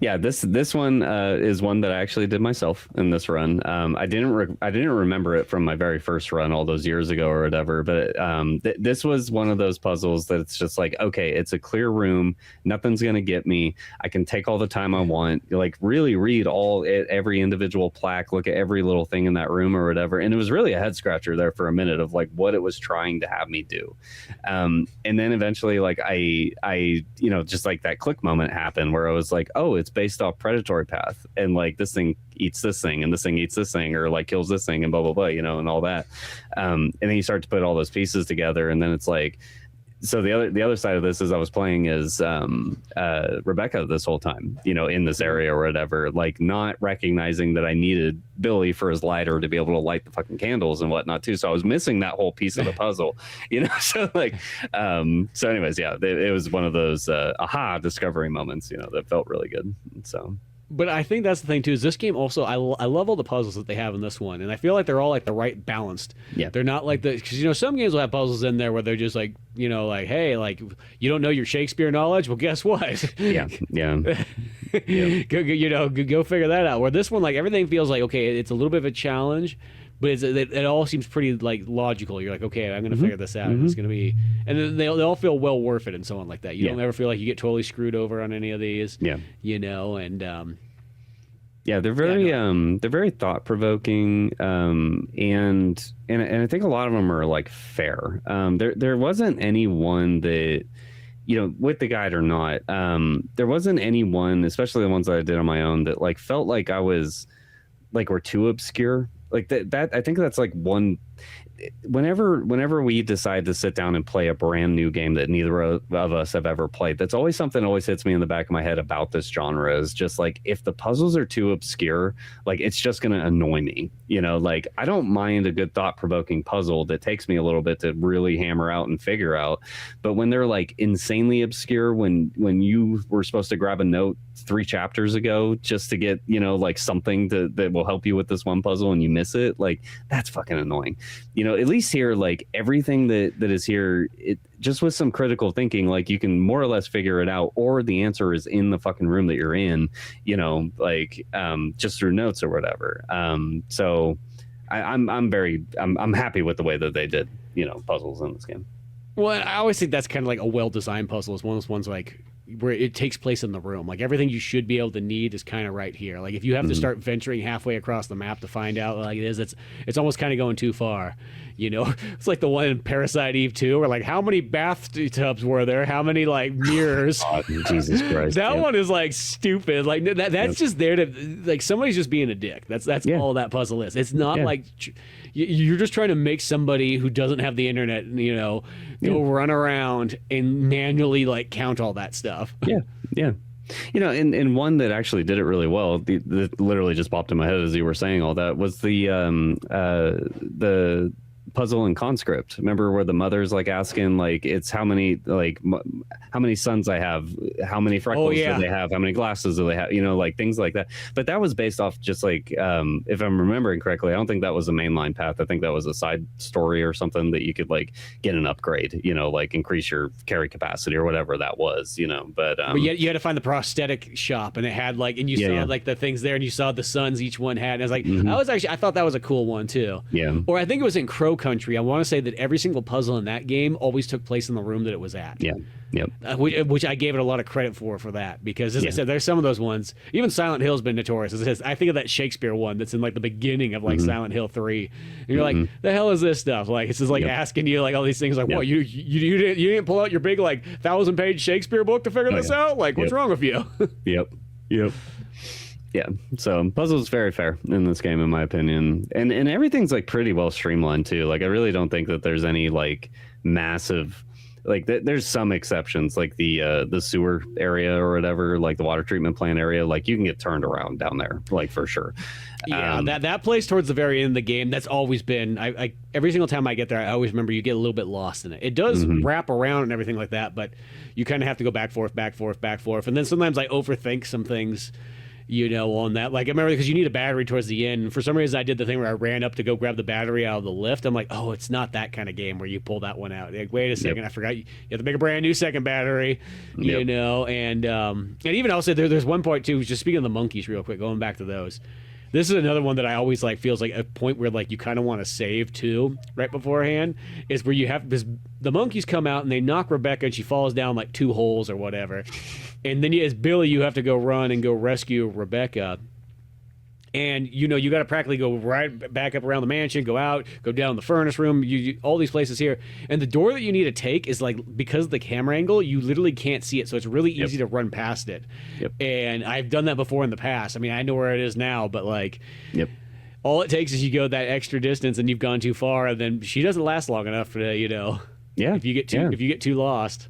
Yeah, exactly. That whole section was actually really funny for me, because like I was looking for that door and I missed it, exactly like you said, you know, just because of that fucking camera angle. It's basically like you're looking down a hallway and the door that you need is on the right, but it's just obscured by the angle of the hallway, you know, or whatever.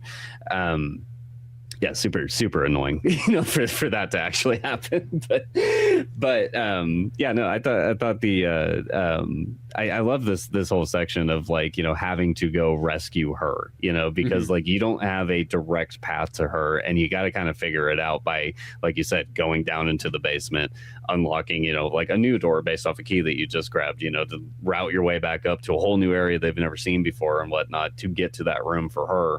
And then to finally save her. And of course, it's one of those freaking just like very convenient cutscenes where she's hanging in real time because I'm running around for 15 minutes trying to figure out how to get to her, you know, and like the whole time she's just calling you over the radio, and it's the fucking Ashley, Leon, help, you know, like type thing, but it's Billy, help.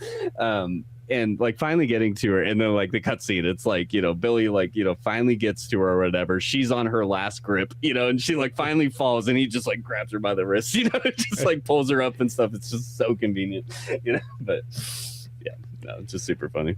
Yeah, and if you run into the wrong rooms, of course, you have more monkeys in certain rooms that you got to deal with. Yep. So you got that, but yeah, you blast through all that kind of stuff there. You know, there's a bunch of neat little locations and so on, and then you eventually you kill that centipede. We talked about that kind of briefly, but that's kind of your second boss. You battle a little bit earlier on than this, you know, which is kind of a neat one. But that room up there where that centipede's been hanging out is pretty much where you're going to leave this area for the moment, and you finally get out that door. You put all these like little tablets and stuff in there, and you come to this church thing. And then this church thing, you got a kind of an interesting boss battle here because you got this giant bat that comes bursting through the window. See, once again, all the enemies are cool, like animal type creatures. And I actually got a new achievement this time around too because I got picked up by the bat. Yeah, you get an achievement for that. Same. I must have not have got that the previous like playthrough on the PlayStation. Yep. But yeah, that bat was actually a little bit more of a struggle. But I didn't think of that battle being that hard. I remember you just go in there and just start unloading the shotgun. But what makes it a little bit challenging is when those little bats start coming out, and it just throws Billy's aim off. Yep. Yeah, and that's ultimately so this boss took me 3 tries. First try, it picked me up enough times and dropped me to where I just died from, you know, fall damage more or less. The second time I got taken out by the little bats, and it's mostly because like Spence was saying, you're trying to target the massive bat flying around or whatever.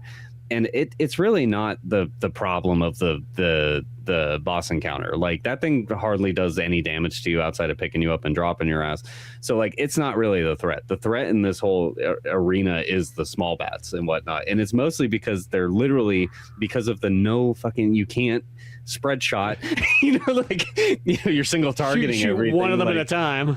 Oh, dude, it's annoying. It's so annoying, you know. So 3 times for me, but finally got through it.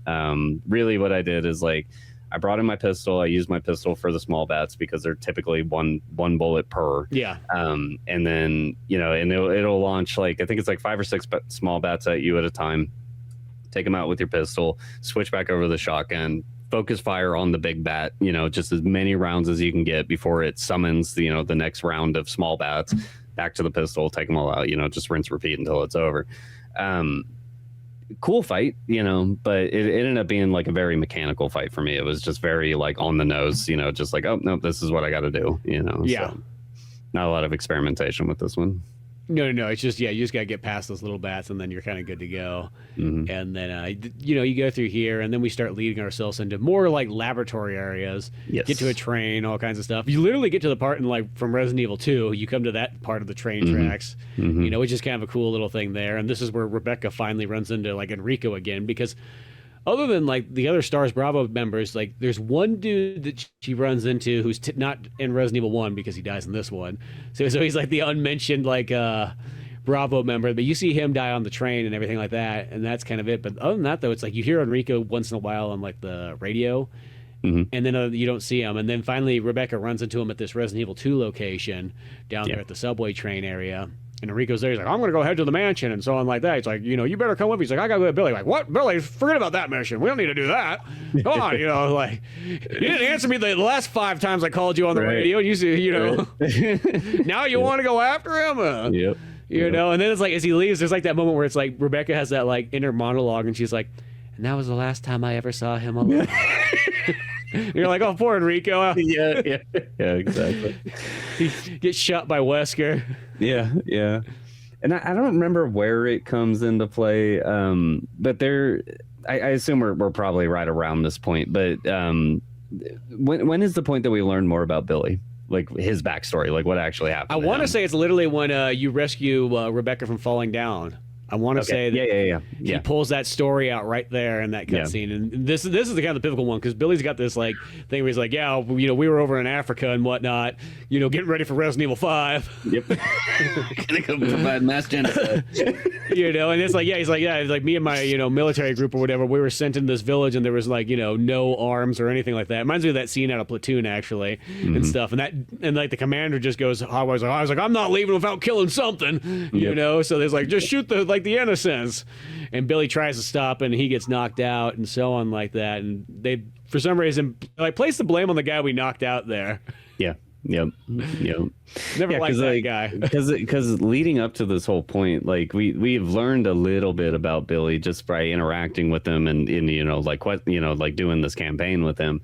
A little bit of notes, leading up to this point or whatever, but we really don't know. All we knew is that Billy's a murderer. He's on trial, like he's a bad dude, more or less, and like Rebecca being like so.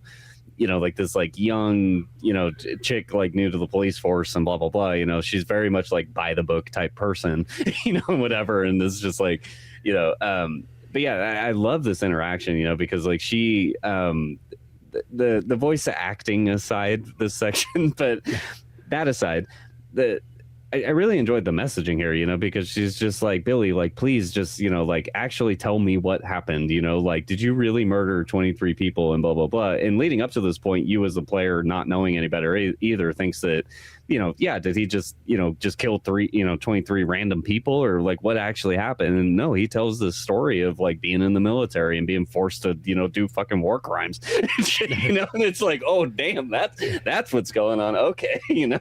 Cool. Okay. But again, like for an origin character, I'm just baffled that this hasn't been brought back up again throughout the rest of the series. Further explore this, please. Like this character is actually really neat. So yeah, he's just here like a ghost almost in a sense. You never hear about him again. But it goes through that. And it's funny you mentioned the voice acting and so on too, because I remember like back in the day, these games felt like there was like, oh, this is like the top tier of voice acting in like video games. You kind of play it nowadays. It's like there is some goofy dialogue in here and so on like that, and choices and whatnot. But yeah, no, that's where you see that. You see Billy's origin story, so we get to know more about him. Learn that he is pretty much a good guy. Which the way he talks about stuff is like he does mention like throughout like all the segments, like the way he doesn't talk like he's a killer or anything like that. Oh yeah. So if you kind of, especially once you've played it multiple times over and you sort of see that, you can kind of tell his personality and whatnot. Yep. Yeah. I almost want to say from about this point, we start doing a little bit of looping back. Mm-hmm. This is where we find that elevator that literally can return you to all over the place. And I remember back in the day, had this buddy John Bumgarner who, like, when we were playing through these games initially when it came out, he freaked out so much when, like, he's like, the thing is like, you get to the very end of the game and the elevator takes you right to the very beginning of where you started off when the train crashed, like. And I was just like, well, logically, it's a gameplay mechanic because if you left items there, they want you to be able to go back and get them. That's the loop around system. I get it. Like, it seems like, you just could have turned around just taking that elevator, but had no power. So how are you going to use it? Yeah, exactly. Exactly. But I always thought that was kind of funny, but because whenever I see that elevator, that's all I ever think about. Just he was so angry about the fact that elevator came all the way back. So it's like you did all this stuff that you could have just turned around and used that elevator from the start. But no, that allows you, at least if you missed any items and so on like that, and get retrieved. I only went back and grabbed the Magnum ammo. That was the only thing I realized that I left in that other room, and I was like, I'll take Magnum ammo. I'm not getting anything else. Yeah, I think I might have lost the grenade launcher by this point because I think it was so far. I think I left it up by the bat room for some reason. I don't know why. Oh my God. So it was like, nope, that grenade launcher's gone. Don't need it.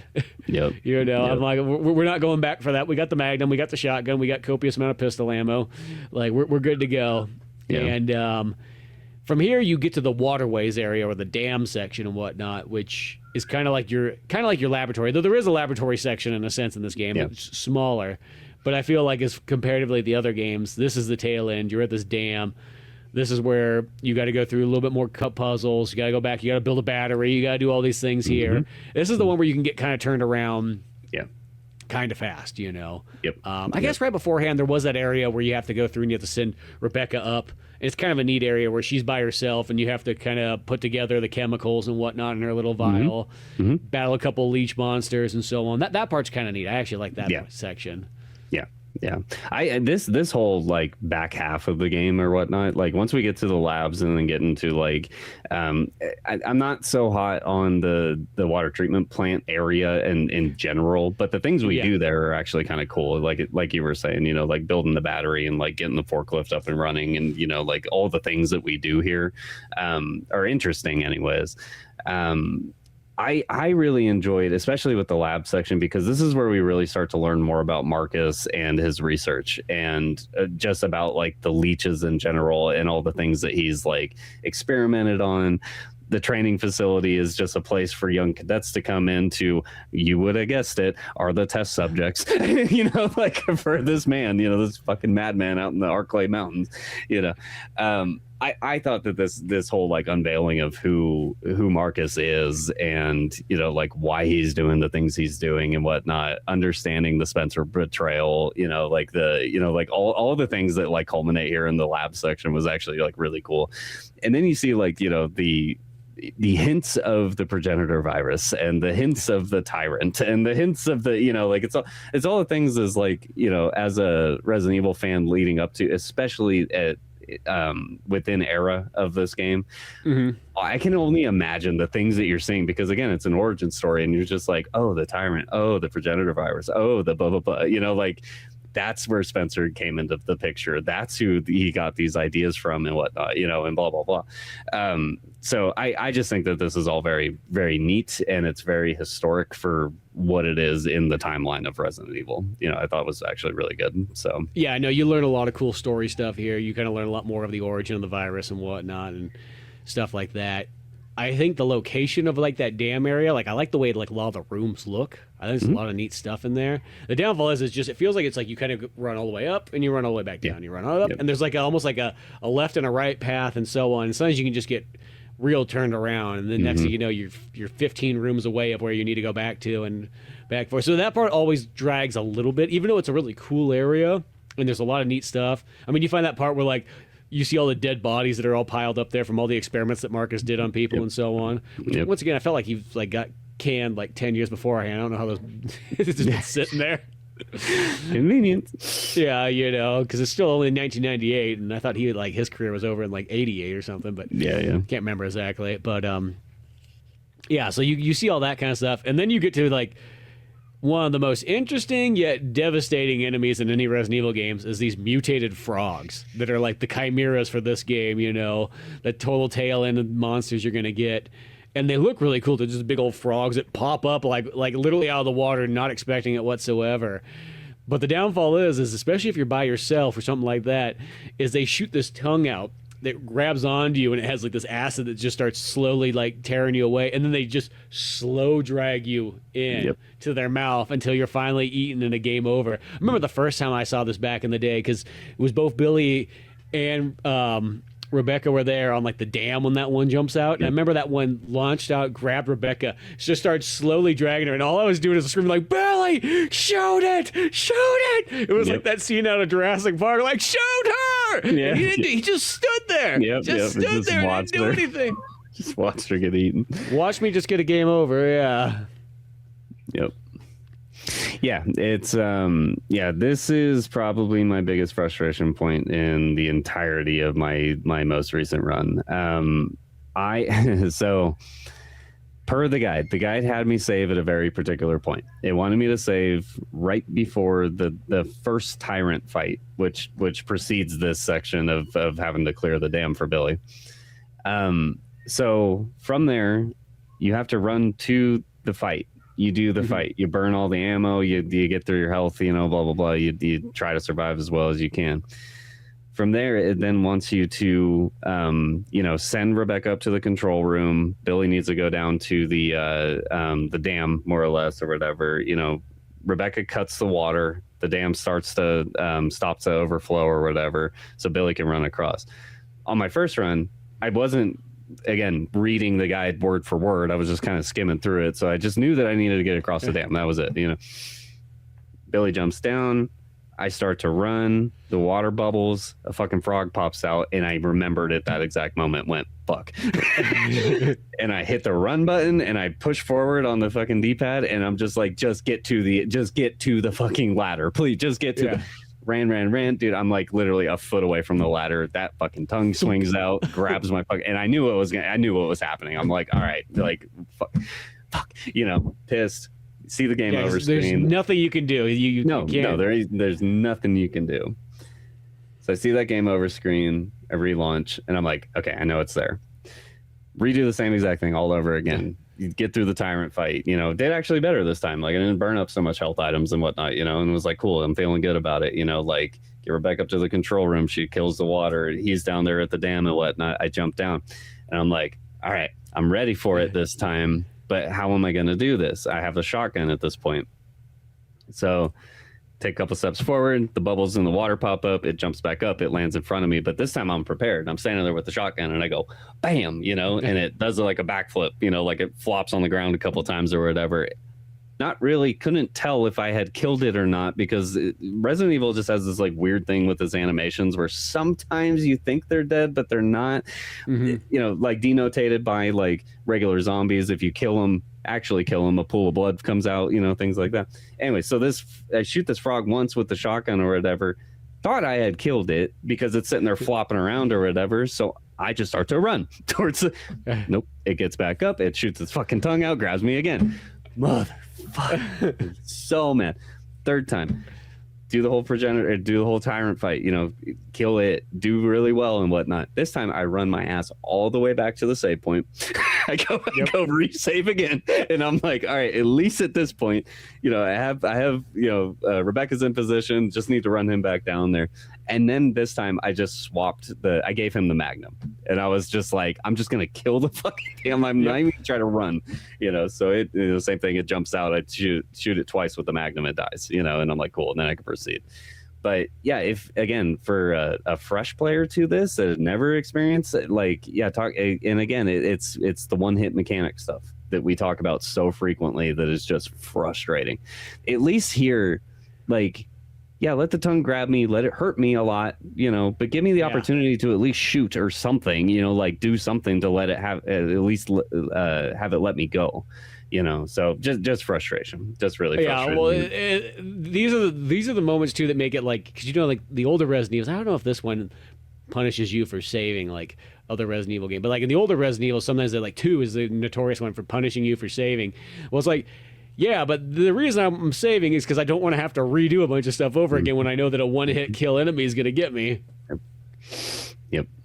So, but I mean, they are very few and far between. I think there's only maybe 3 or 4 of these things in the whole game, in general. Yeah, I think I think a couple of them if they only pop up if you go to a certain area, right? Because the dam's the first one I want to say it pops up, and then there's one that pops up down there on the bottom where the dead bodies were and whatnot, the total lower end, once you're pretty much trying to leave this area and get to the final kind of laboratory section, what have you. But they are cool though. That's one thing. I give them credit for being they are cool enemies and everything like that. And once you kind of know them and just know how to save around them and all that stuff, I think they are kind of badass. But yeah, just that instant death from these things is just oh gosh. Yeah. And again, it just plays into this wildlife style, of what this game is. Just having animals in general that are mutated and are gonna kill your ass. So yeah, they are dangerous. So yeah. So yeah, you have that, and then I think from this point on, you finally you're able to get out of here, and then after this long kind of dam part of the game, and then you sort of run into Marcus, or you run into that young guy who's singing the opera and releasing leeches, and you learn right here and there that this is Marcus, and because of he infected himself with the virus, of course, and he's going to take his revenge on Umbrella for them screwing over his research and all that stuff. And now he's made himself a young buck, looking like he's probably out of 1930s now, but he's got his long hair and everything. And, he's got some very over the top kind of dialogue here of how he's going to take over Umbrella and, all that stuff. But he, of course, mutates into even more giant monster that now you're going to have to battle off and take down. And this is kind of the total tail end of the game. And it's almost one of those ones I've kind of learned is, like so many Resident Evils, sometimes I'll end up building up so much ammo towards the end because I'm trying to hold it, and then you realize you're you could really fire off a lot more of those Magnum rounds earlier on in the game. You using it on the frog, that's actually what the Magnum should be used for, is those kind of enemies. Don't necessarily always save them for the end, because you get to the very end, then you fire off a couple of Magnum rounds, and then you feel I could have probably used something else instead. Yeah, exactly. Because that's what happened here, and good on the guide that I used. The guide it preps you for stuff like this at the end. Yeah, because slapped up Rebecca with the Magnum, went into that fight and just dumped just mag dumped on that boss, and that was it. That was basically the end of the game. Like so. Now, did your ending when you went to, because you battled this monster in this big old area? Did yours do the thing where like you come in there, you just blast the living daylights out of the monster, and then it has a second phase where you have to open up the shutters and let the sunlight in? Yes. Mm-hmm. Okay, yeah. I couldn't remember because I played my file off of like I just reloaded like the previous like another time type thing, and I was wondering I'm like was that part like necessarily in every single run? Okay, that makes sense. I was wondering if that part was, because sometimes I just remember just like kind of going in there and just storming that boss, and then it was kind of over, and you're like, oh, there we go, we're out of here. Yep. But okay, so yeah, in this one here, you had to do that and just have Billy distract, pretty much. Yep. Just get slapped around a bunch of times as Rebecca just clearly just goes and opens all those up, no problem. Yeah. So the second phase of this totally is just like a puzzle, puzzle mechanic type thing, to take out the remainder of the boss. But I thought it was actually a really cool, like pretty bombastic, like ending. I thought it was actually pretty neat and whatnot. Like once that goes down or whatever, like I love the scene. I actually took a screenshot of it, but it's a cutscene of Rebecca and Billy looking at the Arclay mansion, like at the end of the game or whatever, like leading into RE1 and all that. Like, yeah, pretty fucking cool, pretty neat. So. Yeah, no, I think it is just cool lead off there, and Billy goes his separate ways, so we never see him again, just disappears out there, and Rebecca shows up at the mansion, assuming she's going to find Bravo team, and she finds them all dead. Yep. That's what she storms into. And I just think about this too, I'm like, dude, she's been awake for like 24 hours by the time she's in there, so that means by the time Resident Evil 1's going on, like, what is she hopped up on? Oh, yeah. She's in that chemistry lab there, finding whatever she can. Yeah. Injecting straight caffeine. Just, something. Yeah, being that mansion, there's probably is all kinds of weird stuff in there. Oh, surely. A bunch of methamphetamine and all that stuff to keep up for the night. Yeah. For another night of, zombie-filled, like, adventure. But, no, I really do think that Resident Evil 0 is a very kind of unique game, especially, like, in the long run and historically, because it is, one, you could almost say it's, like, the total tail end of traditional survival horrors. Like, literally until, like, the indie games start to come out, like, only in, like, the last, like, maybe less than 10 years, it kind of like you couldn't really find this experience again for a long time. It was just wiped off the face of the earth. It was like this game, and then like, I mean, you still had like Silent Hill with like, but Silent Hill's still a little bit different. As I say, you had like The Room, of course, came afterwards. Yeah, because this game probably came out give or take around the same time as Silent Hill 3, maybe. Yeah. Yep. And then you had The Room, but then after that, like everything kind of changes once Resident Evil 4 comes out.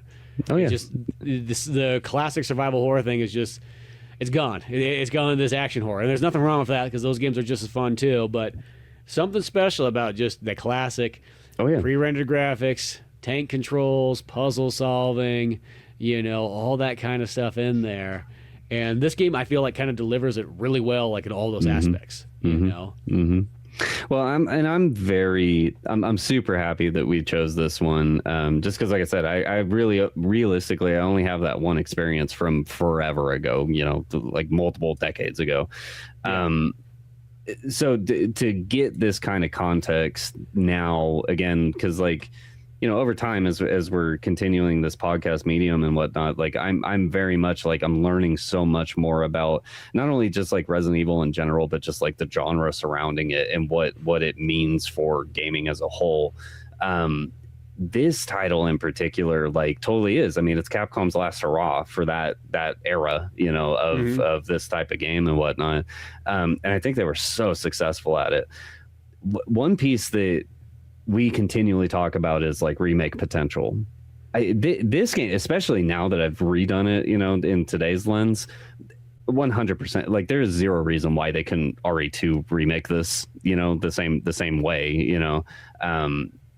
I think that this game would work out fucking wonderfully, in an over the shoulder style, like re-envisioning of what this game is. I think the only thing that they need to do is just keep the puzzle elements here, because like the puzzle elements, like I said, they were challenging enough, but they were thoughtful and they made sense in world, like for what they were.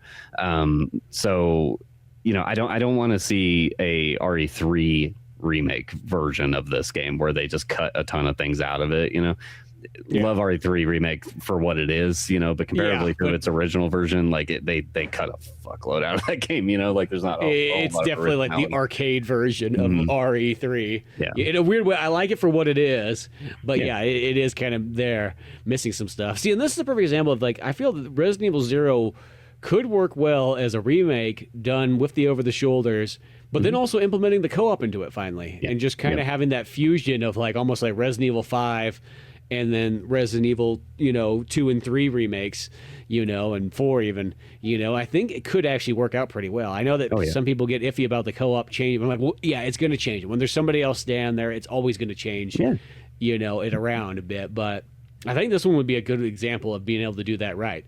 It's one of those games, though, that I kind of wonder how they feel about, like, I know they're going to do more remakes, but this one always feels one of those ones, like, I feel like it's always going to be the one on the back burner of the choices. But then at the same time, they don't have that many left, though. What are they going to remake? You got 1, 0, and Code Veronica.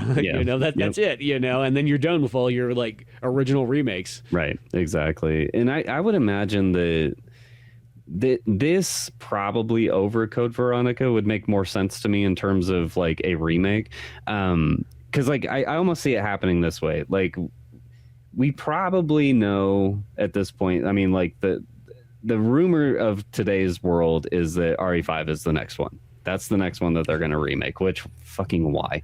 But okay. It's weird. It's like one of those ones, I mean, like, granted, like, I love the living daylights out of RE5, but it's one of those ones, like, that seems like a strange one to remake because it's such a solid game as it is right now. Like, I don't know what you would do. Well, exactly, So the way that I envision this is, like, RE5 aside, like, if you're going to take, like, the original games, I think what they'll do is they'll probably remake RE1 probably as their final remake in terms of this RE Engine era, version. I think what they'll probably do RE0 as the origin story. They'll probably go to CV after that, and then they'll probably revert back to 1 at that point. I would imagine, just to get the culmination of all the other games to be put into that engine, re-released as the new vision, of what the Resident Evil franchise is, and route it back to the original title, at that point. And then inevitably they'll do 5. I guarantee we'll probably see 5 at some point. They may even redo 6, like at this, like I'd be so curious to see like what a remake of 6 would be if they actually went in with a vision, because and granted I have not completed RE6, but like in my experience of that game, it's very fragmented, like in its storytelling and the way that it presents itself, through its multiple characters and whatever. But point being here, RE0 in terms of a remake, I think would totally work in that medium. If they just went with the same exact design ideals and just redo what you did with RE2, basically here, just do the exact same thing, and I think you got a banger. So. Yeah, I think so. Well, I'm not going to even see 0 doing it that way, where you do it in chronological order. So 0 comes, and then it would be followed up by 1. I could see it in that sort of sense too. Yep. So, but yeah, it'll be interesting to see what they do, to see if they decide to kind of, complete that. Because, they've done it in kind of a weird way. They did 2, 3, and then they did 4, but then it makes you wonder what other ones they're going to do. Yeah. And then, and then it makes you wonder if they're just going to do that or they're going to wait a while and just. Because sometimes I felt like when they put out the Resident Evil 0 and the first one's kind of like remasters of these GameCube titles. Like, for a moment there, that felt like that. Well, that's the holdover that you kind of get if you want to see that part of the story. That's where it is there. But we all know that there is a lot of people out there that this type of gameplay is probably sort of archaic to them. You know what I mean? Like, you always got to assume that with video games, things change so radically in every single decade that there's just certain people that, like, they're just not going to be able to handle the older. They might be able to enjoy they want to enjoy the story, but they might not be able to handle the gameplay and so on like that the same way. It's going to be there's going to be a lot of relearning to do if they're going to do that. So here's the perfect happy middle ground. Yeah. Revelations 3, Billy at the front. That's all you got to do. Billy and Sheva. Let's have that. There we go. There you go. There's our Resident Evil 5 as well. Yeah, there you go. So yeah, we'll just see what Capcom does next. But 0, you can pick it up on literally anything. At least it's easy to be accessible and so on like that. Because this could have been one of those games that kind of got lost in time. You know, I'm glad that Capcom has done a good job of keeping it out there and so on like that. You know, where the other one's always kind of the weird one too is Code Veronica, though it had its re-releases for a long time, like they kind of stopped that after like 2008 or whatever, you know, and they didn't release it the same way that they did other things. I mean, I know you can pick it up on PlayStation 5 technically because they have the PS2 one on there, so it's not super hard to get. And I think on Xbox you can get the HD remaster of it from like 2008 from 360 era, you know. But even still, I'm surprised that they didn't like foot Code Veronica kind of in a similar way that they did with 0 and 1. You know, just to have it so you could have the perfect pack. Because I don't think you can get Code Veronica on Steam or anything like that for some reason. No, that's console only, that game. Yeah, that's kind of weird that one's kind of landlocked there, you know. But yeah, we'd be interested to see what they do. But 0, always you check that one out. It's easy enough. Pick it up. It's a nice playthrough too. Like give or take, it'll take you 6 to 10 hours plus or so. You know, it's not super long. You know, it just hits all the right marks. And I feel like even though at the time period it might have been kind of looked upon as like, you know, people are just bored of this stuff, burnt out by it, you know, because it is the burnout of survival horror is like right when this game kind of comes out, like it's maximum. You know, I think in the long run, it's actually like more like one of the gems where it's like it stands out a lot because it's so dialed in all its aspects for the most part. Yep. I think that this game is easily thrown into yearly rotations. You know, especially if you're going to play like the original trilogy and whatnot. Like this should totally be a tack on. You know, play 0, play 1, play 2, play 3. You know, like I think that this easily could be tossed into any one rotation. You know, on a yearly cycle. Like I look forward to the next time I get the opportunity to go back and replay this. You know, exactly, especially with further context of more titles under my belt. You know, so. Yeah, no, it holds up so well. As I said, I've at least played through it all the way. I want to say 5 or 6 times plus. You know, been you know starred many a times as well too. So yeah, nothing but good times here. But yeah, Resident Evil 0.